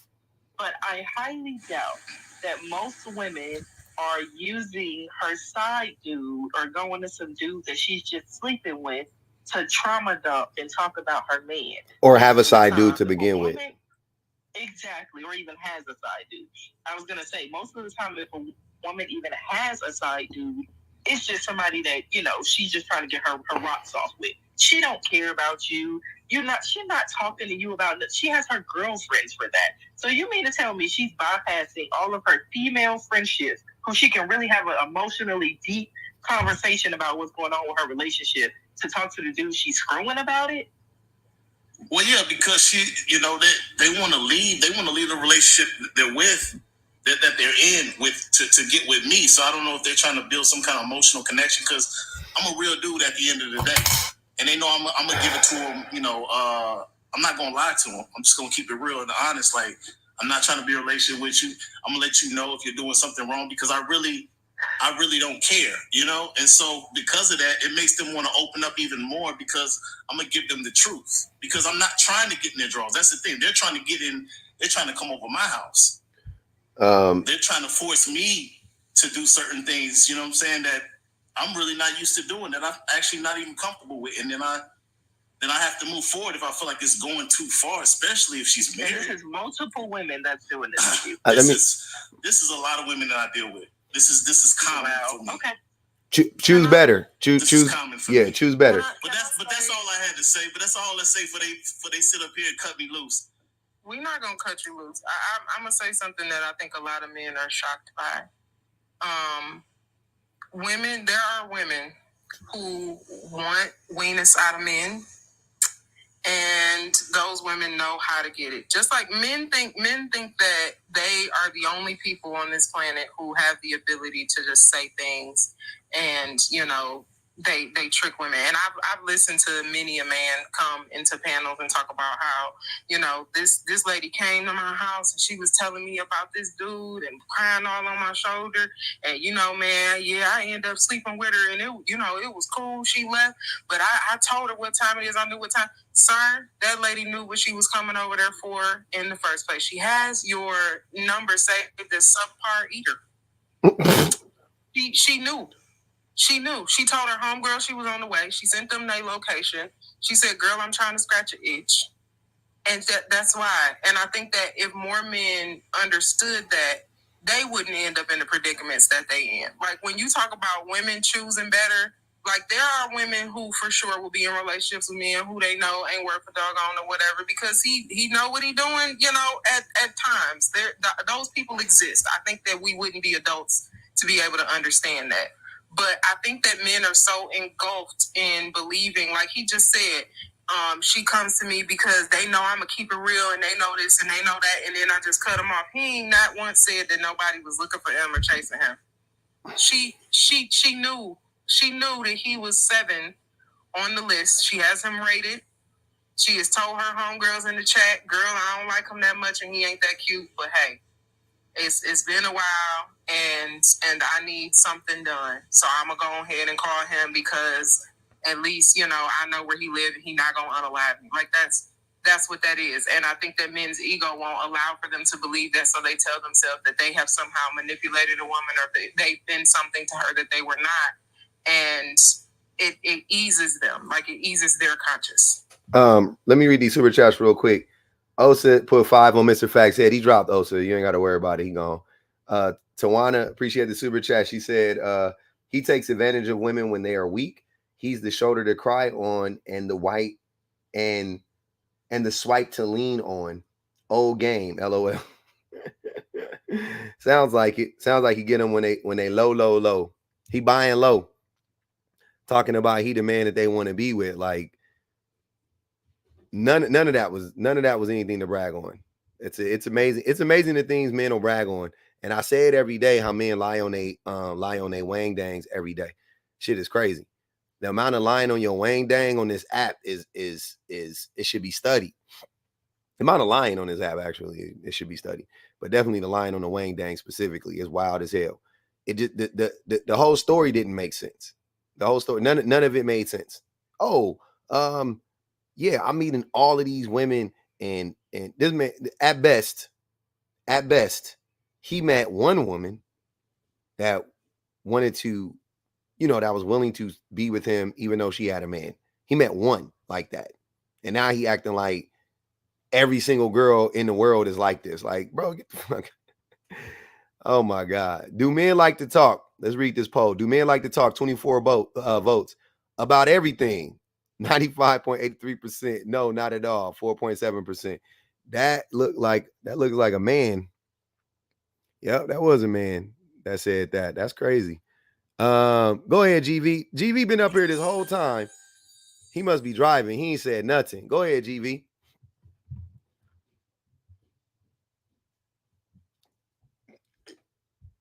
I was just waiting for GV to jump in on his own. He never jumped in. I was like, okay, go ahead, brother. I'm actually listening and taking notes.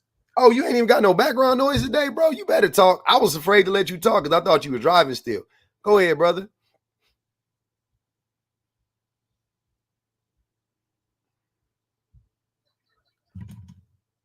I mean, they say sometimes it's better to listen than talk, right? But you up here, so you got to talk. That's the rule. If you're up here, you got to talk.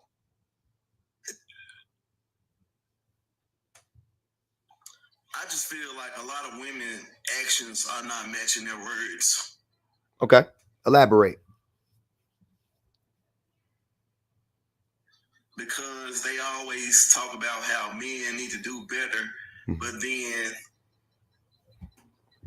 when we look into society, that's not who they are choosing.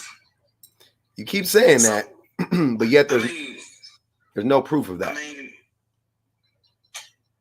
You mean so you mean to tell me what I've been seeing for the last 25 years is a lie? Yeah, I don't think you've been seeing that. So I think what's happening is that women are just choosing. Here's how we got here. Women have just been choosing the average man, GV. The average woman has just been choosing the average man. But the average man is so far below the bare minimum that the average man, two things. The average man is so we're below the bar. We don't meet the bare minimum, the standard, for to be in a relationship with women. We don't pass go. We don't pass the smell test, right? So a bunch of men are women are in relationships with these men. And instead of the average man taking accountability for that, right? Instead of the average man taking accountability for that and acknowledging the fact that women are getting into relationships with average men and they're just getting abused and mistreated and all these things in these relationships, and that's why they're abstaining from relationships, that's why they don't want to date you, whatever the case may be. Instead of us understanding that and saying, okay, then let's raise our standards, we go, oh, they must be choosing wrong. They just choosing the 1% of dudes that's going to mistreat them, when it doesn't make sense mathematically.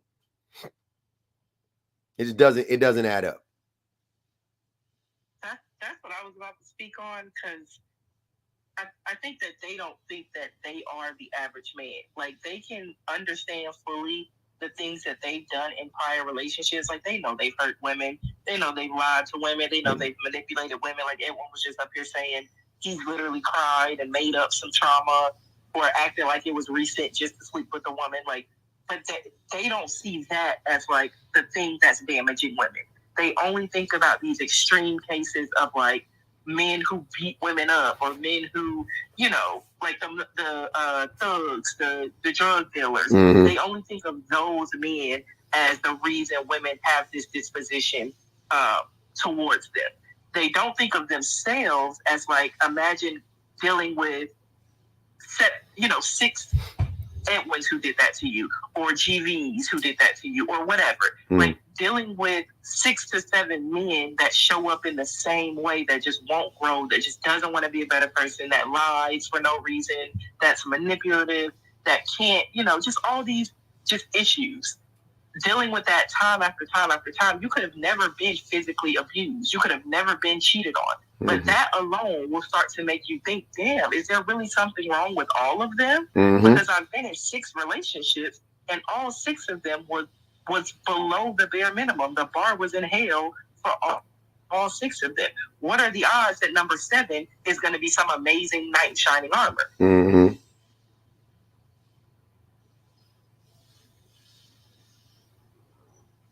Go ahead, GV. You can respond.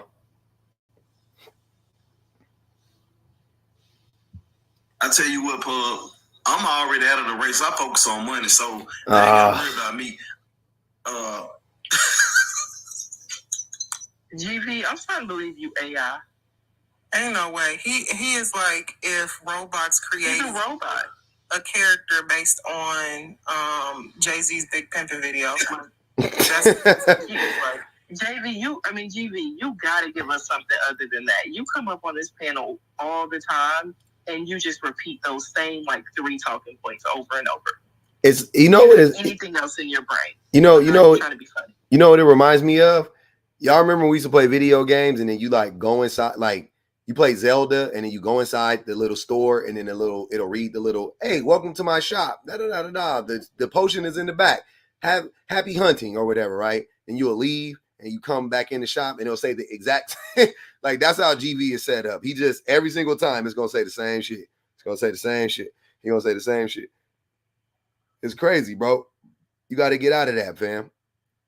And it couldn't possibly be worth it. Like, I always find it weird when people say, like, I'm just, I'm here to get the bag. I'm here to get the bag. I'm here to get the bag. I don't know what the point of it is, especially when, you mention a lot, like, the Hellcats, as if they're, like, actual cats, like they're pets. And I'm just not sure like what the point is, because it's, you say it as if you're not here to brag or to like, you know, impress people, but for sure you mentioned it to impress, like for sure that has to be the reason why, like that has to be the whole point of putting it out there, that, you know, people know that you have this thing, that you require these things, so that they, I don't know what, want to hang out with you. I have no idea. I never understood what the point of that was in the first place. Yeah, it is very weird though. Like just kind of repetitive. Like it's like a GTA character. You know how they have like the same kind of script walking down the street, like, hey, come over here, sugar. You trying to go for a ride? Like what? GV is just like one of the archetypes of the average man. Like y'all come in different fonts. Don't get me wrong. I'm not saying all of y'all are the exact same person. Y'all come in maybe 4 to 5 different fonts.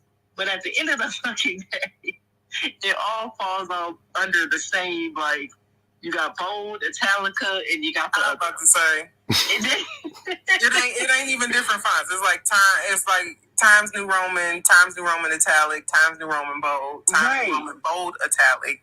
It's like, and that's what y'all need to realize. Like, y'all keep trying to separate yourselves and act like, oh, y'all are choosing the wrong man.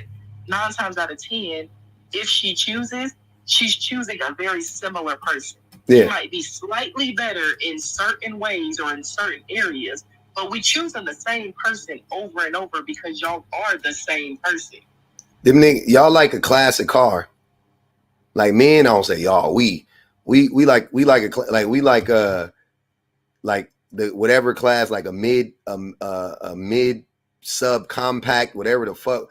You either got a Corolla, you got a Civic, you got an Elantra, you got a Chevy Cruze.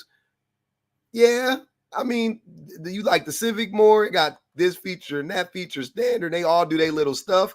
Like, oh, well, this one comes standard with this one, and we're the only one in this class. Like, but at the end of the day, you a fucking compact car. You know what I'm saying? Like, at the end of the day, you a compact car. You all get about 32 miles to the gallon. Y'all, you know what I'm saying? Your trunk space about the same. Your room, the room on the inside about the same. You got 170 horsepower. Like, it's the same shit at the end of the day. But for that woman, that Civic look a little bit better than that Corolla, or that Corolla may look a little bit better than that Cruze, or that Cruze may look a little bit better than that Elantra. But it's the same fucking shit once you strip it away. And that's the saddest part about men, is that it ain't really much difference underneath, because we are like drones. We all get conditioned the same way, unfortunately. You know what I'm saying? We just all, and it's okay to be conditioned if the conditioning leads to if the conditioning leads to positive outcomes, I think that that's fine. But our conditioning is leading to bad outcomes for men and women. That's the problem that I have with men. You know what I'm saying? Like, I guess you could say the same thing about women. Like, women, they come in 2, 3, 4 fonts, whatever the case may be. But at the end of the day, though, women aren't like, I like being around women. Like, whatever font they come in, I like being around women. You know what I'm saying? Like, women are good. They've been good to me and good for me, and so on and so forth, right? So I like being around women. I don't care if they only got 4 fonts. I like all 4 of their fonts. I'm not trying to squint and twist it this way to like it a little bit more. No. They show up, they good to go. They all look good to me. It's good. Let's rock out. Right? And I think that's the problem. Oh man, I appreciate you. Welcome to Club Pub. But I dare to say that men are. You remember that Cat Williams joke from Pimp Chronicles where he said, "The Chrysler 300 is sweet, and it looked nice, and it looked like a Maybach until you pull up. Like yep. That's what that's the game that a lot of men are playing. They are Chrysler 300s, like driving around, and they new, they nice, they shiny, they got all the features, and it's great. And then, a Phantom pull up, and they like, wait a minute. Hold on. And you look at the car, he look at the car, and everybody is just confused because I thought that was you. Like, I thought that you was the big dog on campus. Like, I thought that was, that you were at the top. And instead of just being like, advertise yourself as a Chrysler 300. And the problem, but BBG, the problem with it is that men, or not the problem, but men hate the phantoms. You know what I'm saying? Yeah, for sure. So because that's why they try so hard to tear down the phantoms. They try so hard to jump in the woman's head and face and be like, don't look at him, don't listen to him. He don't know what he's talking about. He's terrible. And the women's like, wait, but I could clearly see. Move, nigga. That shit look. What you? This shit look nice. Like no matter what he trying to do, he jumping in there and then he turns around. He wants to now he want to scratch the phantom. Now he want to destroy the phantom. He want to beat up the driver. Like that's what the shit. That's how the shit be going on. It's like it that is a part of it too that I don't think that the men understand is because men aren't understanding that women also are clocking how men treat the men that the women, like. And I don't even mean that romantically or whatever, but just, you know what I'm saying? Like they're looking at that too. They're looking at it like, look at how they go after the men when they say that there's good men out there, right? I'm following a lot. Like I'm putting myself in a woman's shoes. Men say there's a bunch of good men out there. Okay, cool. The women identify the good men. Then those men who are telling you all of these good men exist, they go, nah, he's a bad man. He's no, not him. Not him. He's not the good man we're talking about. Then you go, well, what is a good, what does a good man look like to you? And then they turn around and show you a broke down Chrysler 300. And you go, wait, what the fuck? No, that's not the good man. I thought we all understood that the good man wasn't the average. It wasn't the 300. You know what I mean? Like, that's like I see that shit all the time. That's what's happening like all the time. But that's the best part about your prompt. Having Chris Rock back there is so insanely symbolic because when you think about like the contrast between how people feel about him and how people feel about Will Smith is quite literally the quintessential good man. Mm-hmm. Him and his wife are very open, honest, and transparent. They are not the fakeness in Hollywood that people can't say that they can't stand. Will and Jada are the opposite of that. They have very candid conversations. Like I used to be one of those people who used to watch like Red Table Talk religiously. Mm-hmm. When you watch the show, it's very, very candid, very, very open. So even their whole situation isn't shocking to people who consistently watch the show because that was the premise of the show. Mm-hmm. But also, Will Smith, very, very present with his kids. He's a multimillionaire. He's had a consistent career over 30 years. He's we know things about Will, but on the surface, like what he represents is supposed to be what men tell women to look for. A multimillionaire who is active with his kids, who has been married to the same woman. The first wife left him or whatever, but he's been married to the same woman for decades at this point. And y'all dislike him terribly. But Chris Rock, who has consistently bashed black women, who has consistently catered to his white tea audiences, who has said very anti-black things at every turn, who has said very misogynistic things at every turn, he made this quote, and he left his wife. Mm. He cheated and left his wife. The unconditional love that he talks about a man not receiving, he didn't give. Mm-hmm. So men can't even identify that. Like the men that they idolize are the Futures. How many men have we heard say that Future is the cool one and Russell is the simp? Like, yeah, it doesn't even make sense. So how do you expect for women to be able to identify or expect for any woman to represent a woman being able to properly identify the difference between a good man and a bad man? And y'all can't choose who the good men and the bad men are. Impossible. I will say this, as far as Future and Russ go, I wouldn't want to be either one of them personality wise. Both of them niggas is trash to me personality wise. If I could be completely honest with you, something is very strange to me about Russell and Sierra's relationship. He is a weird guy. He is, and something about their dynamic is very, very strange to me. I would not be shocked if they end up in one of those celebrity relationships where a tell-all book comes after the fact. But nevertheless, this is why I emphasize on the surface what we see, what we have, the information we've been given, because you can't, anything I say would be an assumption based on my part. what we see of their relationship is supposed to be what men tell women to choose when they choose better. And they cannot stand it. Mm-hmm. 6, where'd you go, bro? That boy was up here for 30. Y'all can't hold on for 30 seconds? Let people finish their thoughts? They'd be like, all right, I gotta go. Right now. Oh man. I'd rather you just interrupt and drop. I sent him the invite a long time ago. He may have accidentally accepted it or something. Oh, I sent it to him too. The invite when he okay. He was in the comments saying something. I can't even remember what it was. Let me see. Let me see if I can get one more. We'll do one more shot at it. He said something right now he wanted to ask. He could ask the question. Go ahead, brother. Ask your question. I mean, right when I asked it, I got an answer. Will Smith, right? Huh? As I was asking the question, I already got my answer. Will Smith, he said. Oh, like your question wasn't it like something like what's a good man or something like that? Yeah, I was looking for an example. I had a feeling you guys would say that Russell guy or Will. No, I had a feeling that would be the example. That's what BBG said. I don't think Will Smith was. I'm gonna ask you, Public.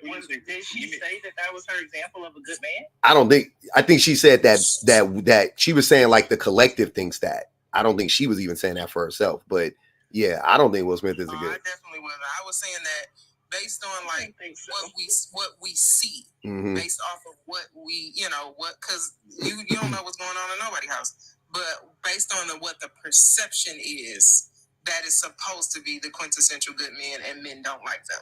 Yeah, I think they don't like Will Smith because they say he lets Jada run all over him. But Will Smith cheated on Jada, so I don't know how he can be considered a good man. He's cheating on his wife, but I don't know. I don't have a celebrity example of a good. Well, let me see.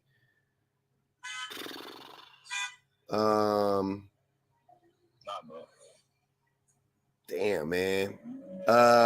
Who the dude that's married to Angela Bassett? Oh yeah, his Dance or something like that. Yeah, I think he decent. I think Denzel and his wife are a good example, and Samuel L. Jackson and his wife. I think Samuel L. Jackson and his wife would be another. I'm gonna tell you something about Denzel. I think I heard too much shit about Denzel cheating on his wife for too long. So I know it only take one story. Like, but I think he been cheating on his wife for a long time. Why you're talking like they cheated one time, so they're forever a bad guy? Well, I would take the guy who never cheated as the example versus the guy who cheated even once. How much percent of guys do you think cheat? Huh? How much percent of guys do you think cheat?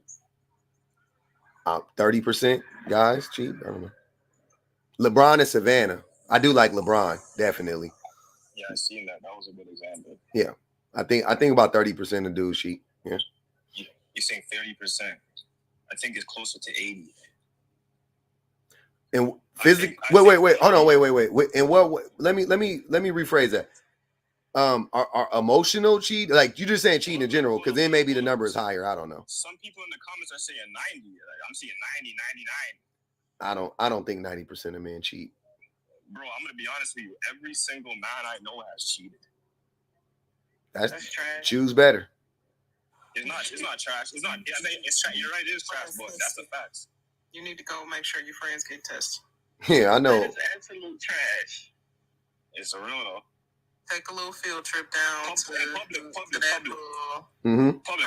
Out of all the guys you grew up with, and I know most of them cheated. Not 30%.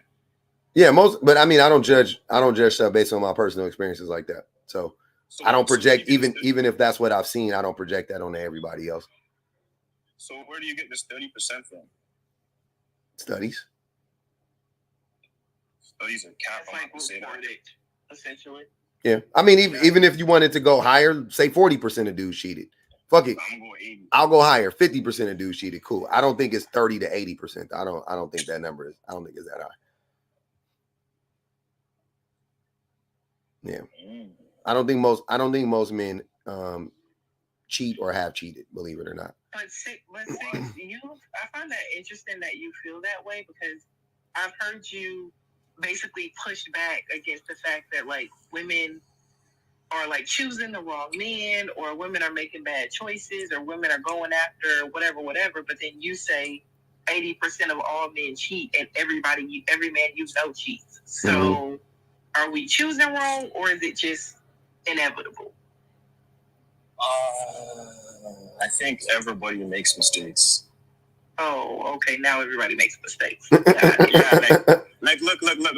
this. Look at this. I do say you guys choose wrong a lot of times, but look at this. The guy you choose, most likely he's gonna cheat. That's the reality of it.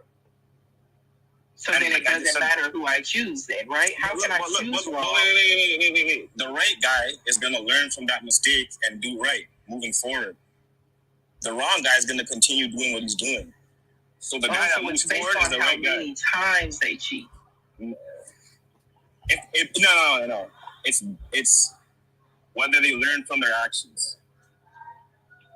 Yeah, but that's my thing. If you're saying that most of the guys that you choose are going to cheat, the choice doesn't matter at that point. You just have to accept that whoever you choose is going to do you wrong.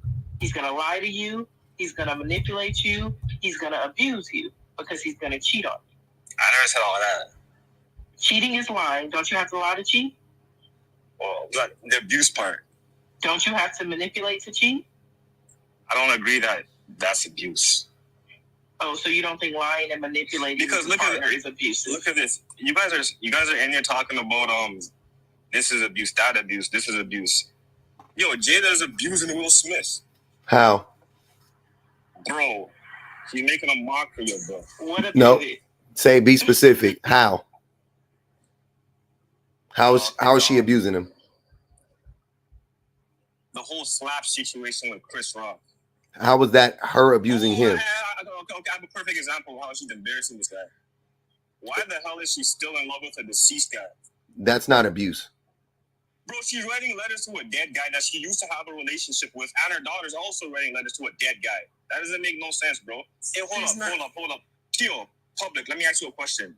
If your wife had an ex-boyfriend and he died, and she was always talking about him, writing a dead guy letters, wouldn't you be like, yo, what the hell is going on here? No. What the you got it. He's dead. Because the other part to that is, and this is why I think that y'all be weird. Like, seriously, it's weird. No, hold up. I'm sorry. Public, you're lying right now. You're lying. If your wife had an ex-boyfriend and he died, and she was always talking about him, writing a dead guy letters, and your daughter is writing him letters, that's not weird to you? No. Damn. She gave you the answer already, so you didn't need to interrupt her to get the same answer again. Right. I'm sorry, that was just flabbergasting to me. Change his answer. and the reason why that's not weird is because the context of that is she grew up with that. She didn't meet him as a guy. She met him as a boy. She literally grew up with that man. And it would be different if, in the context that even public saying no is very, very different than Will Smith saying no, because the man that you're referencing, people have his face. Plus, I went to Target the other day, and they have Tupac shirts at Target.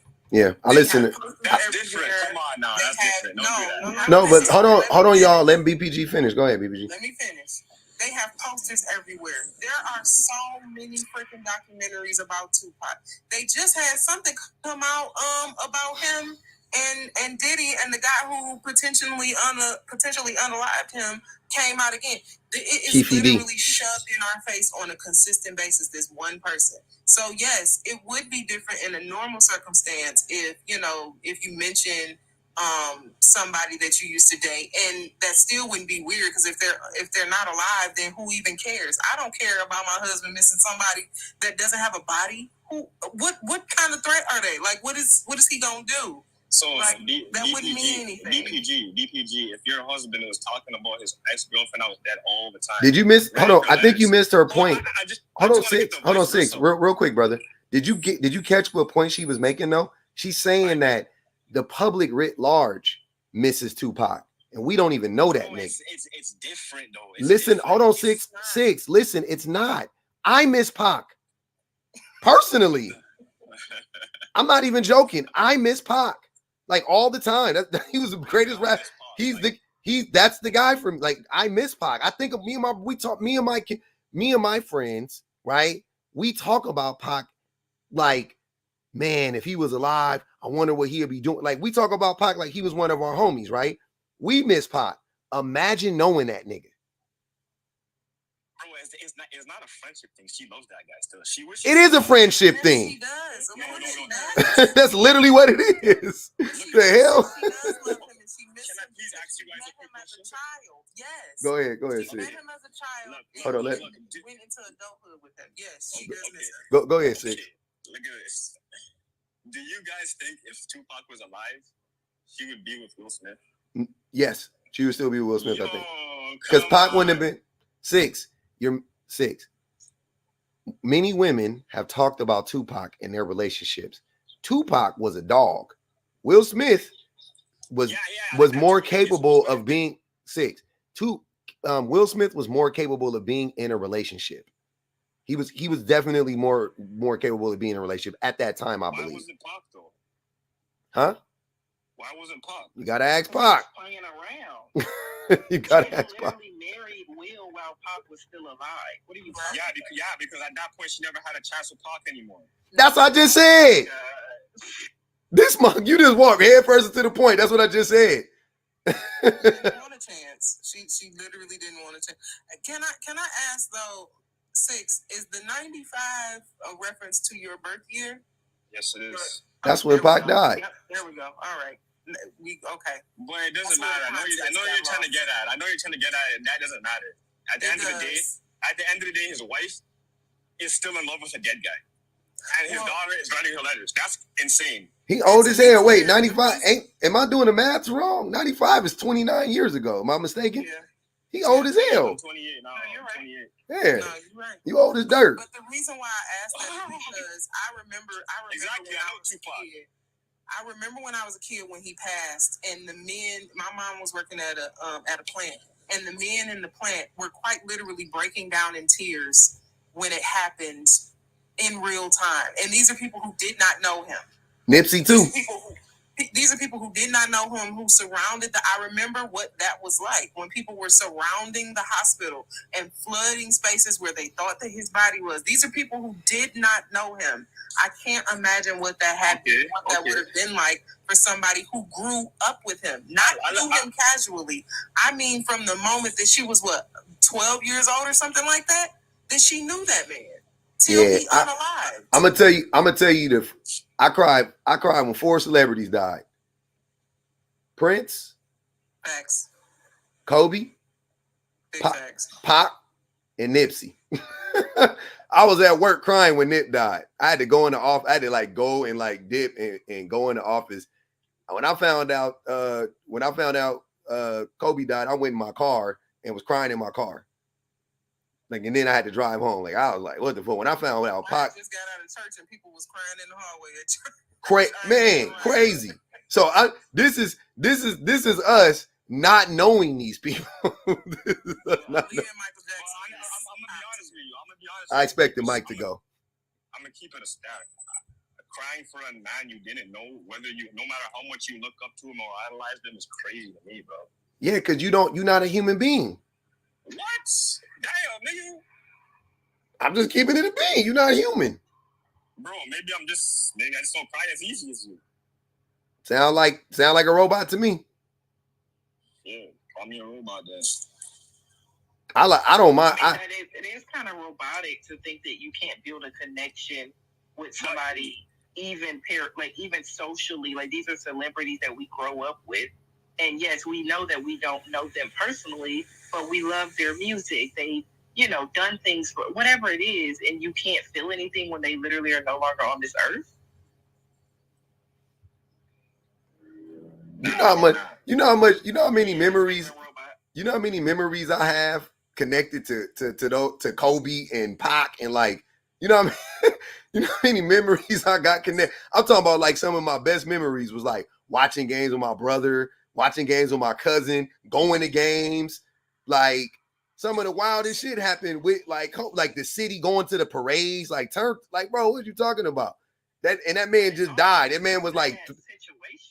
like that man was 3 years older than me. He got a family, like, and died with his daughter. With his daughter, I'm crying for Gigi. I'm like, yo, this is crazy. Yeah, it is. But the other thing is like just being able to empathize with, you know, the idea of what a person would, and like you said, it's tied to memories for you. So for a lot of people, when you're an empathetic person, then for sure you think about like your own life when that person's life is gone, and the memories that you have connected to that, and how like you essentially you know that you won't relive them anyway, but you don't get the chance to ever relive those things again. When Luther Vandross died, first of all, I was like 15 when Luther passed, okay? And I was in my room in the floor, okay? Upset, devastated. My mama came in and, of course, told me, like, get off the floor. You don't know this man. But crazy. I was very, very upset.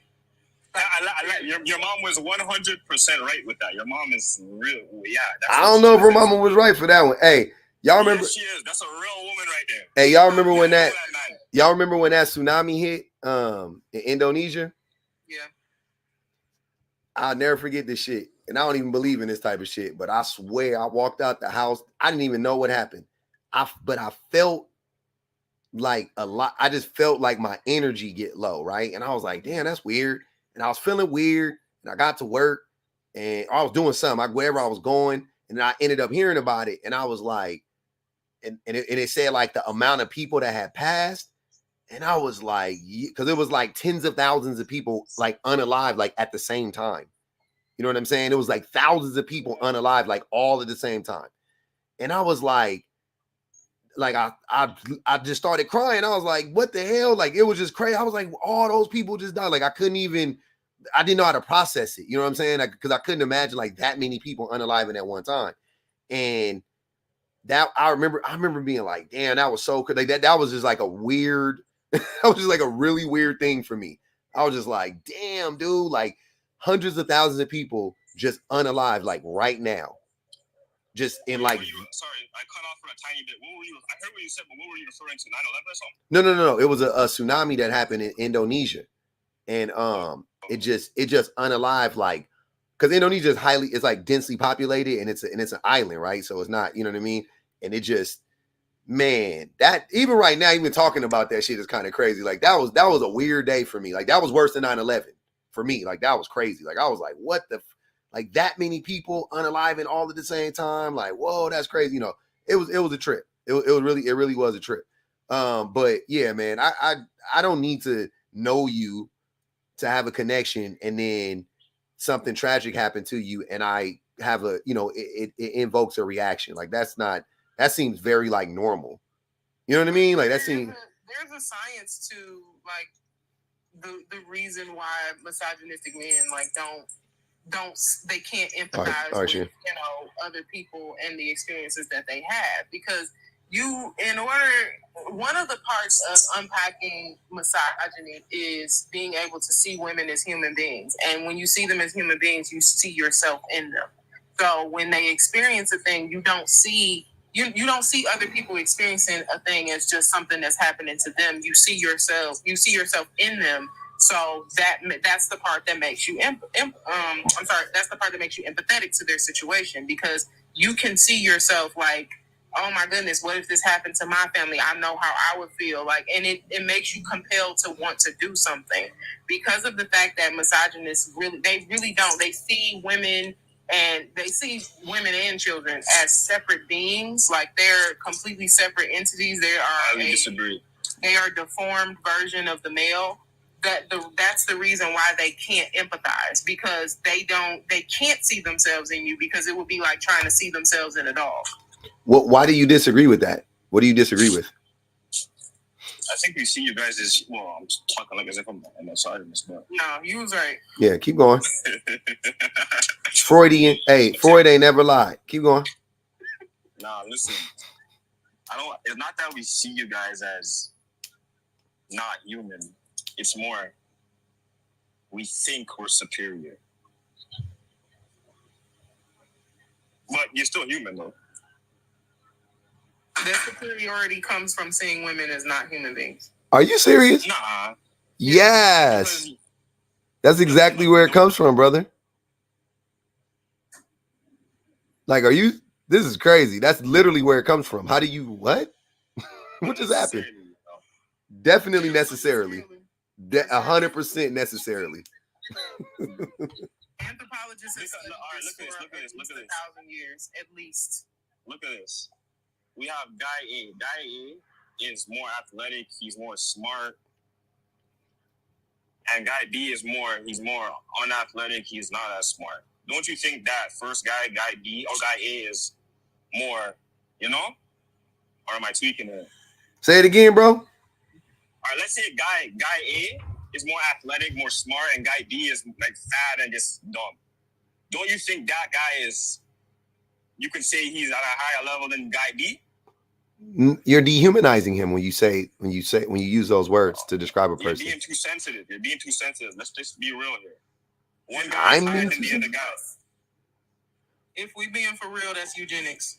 That's eugenics. How? Because I could work on those things. You really can't. What are you talking about? I could work out and get stronger, and I can study and get smarter. What are you talking about? You can't change being a person, though. Well, being a person describes a certain amount of decency, empathy that we extend to everyone, no matter what race, religion, color, anything. Everyone deserves human interaction, and you're holding someone lower because you're devaluing them in your mind. But I'm not saying that. Wow. I'm not saying that person doesn't deserve all the things you just listed. I'm not saying that. They do deserve that. But let's be real. One's superior. How do you think that you would give them the things that they deserve if you think you're superior to them? I'm sorry. Repeat that one more time. Okay. So if you think a person is beneath you, do you think you're going to give them the things that they need? You don't understand how it's almost impossible to give the people you guys are looking at it as if I'm trying to say that person is not a human being that deserves the basic things everybody needs. I'm not saying that. That is what you're saying. Okay, let me reword it. Okay. All right, if one person is more athletic and more smart, okay, and the other one is more like lazy, fat, whatever, wouldn't you say there's a difference? How would we describe that difference? What's the word? What do we use? Eugenics. Nah, bro. It's not that. It's eugenics. Bro. All right. That is the word, though. Six. It's Darwinism too. It's Darwinism. Like that's where those ideas come from. That's that survival of the fittest. That like all that old misogynistic talking points that you can breed yourself into having a better physique and being smarter, and that's what makes you more worthy than another person. Eugenics is centered in that superiority. Like, and you're useless if you are like to society. Like my son who has autism, if he was born in Schmatzi, Germany, they would have put him in a freaking oven and baked him already. But that right there, that's what you guys are saying, that I'm that guy. I'm not saying that. That's the way you think leads to that, brother. You may not. No, it doesn't. What? Because you're talking like I'm Hitler. Shalom. No, I'm just saying that the way you think is. Maybe I am, but you're Hitler adjacent. That's what I'm saying. Sticks. Do you have a pet? Do you like animals? I have dogs, yeah. You have dogs? Okay. Do you take care of them? Yeah. You brush them, show them affection? Yeah. Feed them, take them for walks? All of that good stuff, yeah. Do you love them? Yeah. With that, 25. You say yeah? Yes, I do, yeah. Are they human? No, they're not. So you can't see the connection there to where you can love somebody, treat them well, but still not treat them as a human? Because in your eyes, you're treating them real well. For a dog. You're taking care of them. For a dog, that is my point. So perhaps you've been going about treating women. See, less than human would be an animal. Mm-hmm. To you, maybe. Mm-hmm. No. No, I don't. I see them as a human, an equal human, just like me.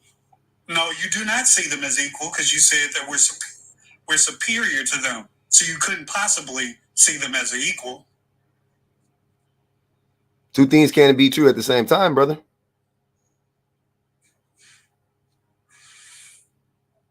I think you think that by like you can just say I'm superior to like it's different, brother. I think I used the wrong word. Okay, I'll give you an example because you used the athlete, whatever. It was a terrible analogy, and I'll be pleading with y'all to stop using analogies, but we're here now.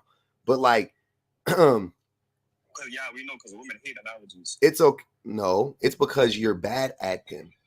But it's because you guys get debunked by them. Who is you guys? I'm not a woman. But not you. You know what I'm talking about. But what I'm saying, Six, is you can be superior than me at basketball. You can be a superior reader than I am. You can be a superior juggler than I am. But you're not a superior human being. That's what I'm saying. Like that general statement is a whole different animal. Okay, so can I ask you a question? Mm-hmm. Let's look at random celebrity LeBron James, and let's look at a random homeless guy in the street. Okay. Would you say LeBron is better than that man in any kind of way, or? Yeah, I just said he's better than him at basketball, but I don't know if he's a better human being than the man in the street. You think he's smarter, stronger? Stronger, yeah, definitely. Better at business, everything, right? He beats him in almost every category. No, I wouldn't assume any of those. See, that's what I'm saying. It's like the more. Let me tell you something. Thanks, Black.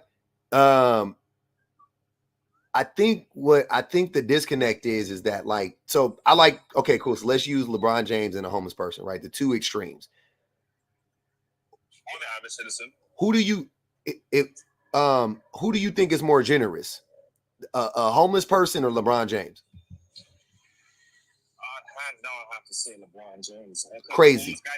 Yeah. Crazy. I will almost guarantee you that a homeless person is more generous than LeBron James. I will plug I will plug any random homeless. You haven't dealt with you haven't talked to homeless people, brother. I will put money. I wish there was a way we could like really, really get to the bottom of this. But Six, I will promise you, I will guarantee you that homeless people will give you the shirt off of their back, bro. They will give you their last. They don't. Go ahead. Yo, Jay Will, please don't insult me in the comments because I can say a whole lot about you, and I'm not gonna go there. So chill out. What did he say about you? Gonna be homophobic. I never said anything about that. I don't put that on me, buddy. Yeah, man. I don't know, bro. I got homeless people in I got a homeless person. I got a random homeless person in a landslide versus LeBron James when it comes to generosity. In a landslide, I got a homeless person being more generous than LeBron James. A homeless man, hands down, would never give you his jacket off his back. I think you're insane for saying something like that. I've seen him do it. I've literally watched him do. What are you talking about? All right. You've seen him do it how many times? Once? I've seen it a bunch. How many? Sir, do you not understand how close I've been to homeless people? Like, I've observed homeless people. Like, homeless people will give you. Maybe LA has some different homeless people, but not over here in Toronto, bro. See, this shit is sick. Oh man. They put two more. That's 27. They put 27 on that boy head, bro. Hey, Toronto homeless people ain't no different than LA homeless people. I guarantee that y'all nicer in Canada. I bet you they even nicer up there. Fam? You gonna be stereotypical? Nah, bro, you cheesing, fam. You're funny. For real, bro. Shit, crazy. I think it's a Canadian thing. That's why he can't relate to us. They never had bro, don't come with that. Yo, hold up. I'm tired of you Americans coming with that, bro. Celebrities to care about. Like, what do you Let me ask you a question. Yo, Dreads, let me ask you a question. Obsidian. You guys always talk like we're different people. You know we come from the same part of Africa, bro? Like, how do you think we got here? Do you think we're native to Canada? Get there faster, man. The difference is you grew up in a culture of Canadians and French people. So we are different. Different but the same in so many ways. Hey, they paid that last 23 to drop you, fam. You was cheesing. And Canada is nicer. It is nicer, Crody. 15 minutes from Canada. It is much nicer. The air is cleaner over there, man. The homeless people can go get medical help. They go get health care. You know what I mean? You telling me they not nicer when they go break, if they break their leg, they can go get a cast put on it? You tripping. Toothbrushes and all that type of stuff, man. I'm gonna share this unnecessary tidbit. I was held in Canada for a while. I can go back now, thank God. But yeah, it was not. I promise you, it was not the same as an American experience. I promise you, if I had been arrested in America, I know for arrested. Completely different. You was arrested in Canada? He said for a while. For a while, a little weekend getaway. Look at BPG. She got secrets. Can you tell me that on the back end? I need to hear that one. Go back now, but obviously, what Alicia Keys say? I won't tell your secrets.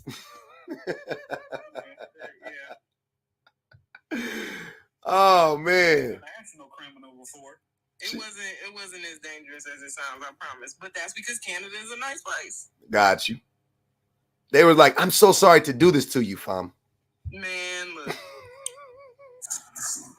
We just got to sort some things out. We just gonna sort some things out with the judge, fam. Okay, yeah? It was quite literally like that, actually. Come Monday, everything will be sorted out. They only held it for like 9 hours or something like that. 9 hours? They processed you? It's 380 people in here. I just want to know if you got a menu. I catch y'all on the Discord. God damn it. I wasn't going to mention the YouTubes. I was like, hold on, let me just shut up because it's about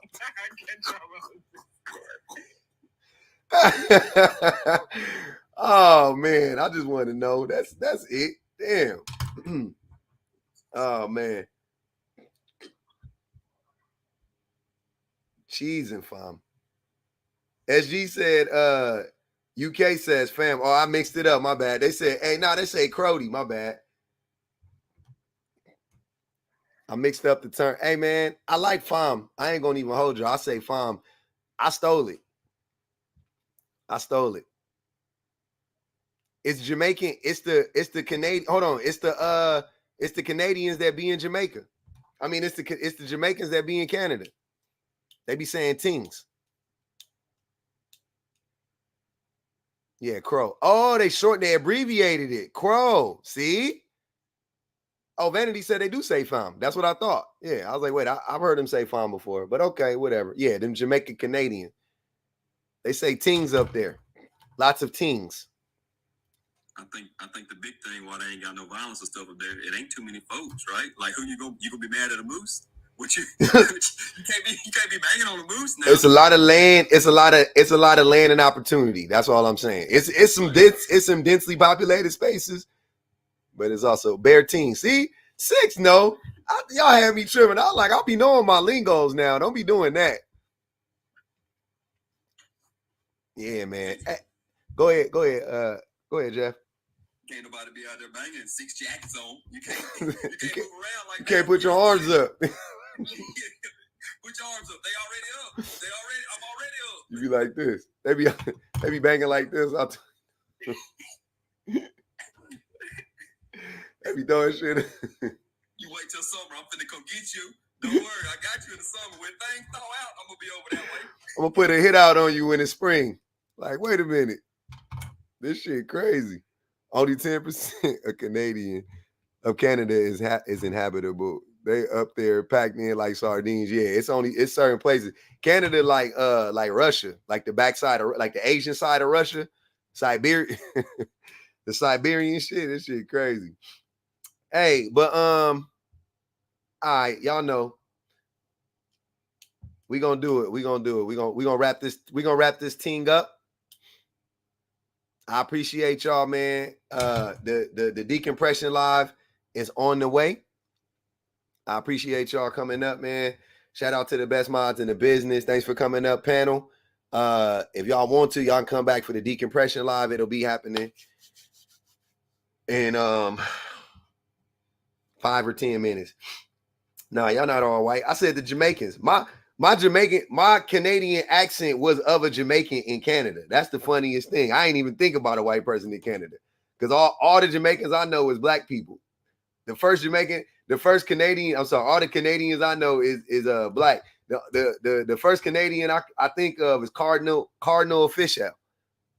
That's the first Canadian that come to my brain is Cardinal Official. That's the first one.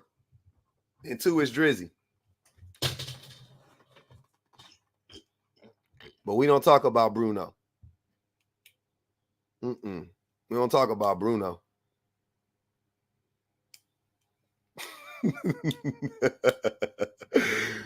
All right, Coco, come on up. Hey, I appreciate y'all, man. Shout out to the best minds in the business. Everybody in the chat. The chats was chatting. Y'all was chatting, fam. Cheesing. My man was cheesing, fam. Shout out to the old subs and the new subs, man. Hey, I appreciate y'all. We got the subs coming. We got the subscriptions over here on the YouTubes. I appreciate everybody that signed up. Everybody that hit the super chat. Diva Journey, appreciate you. She said, "Love the platform. Men want what they don't give." That's a fact.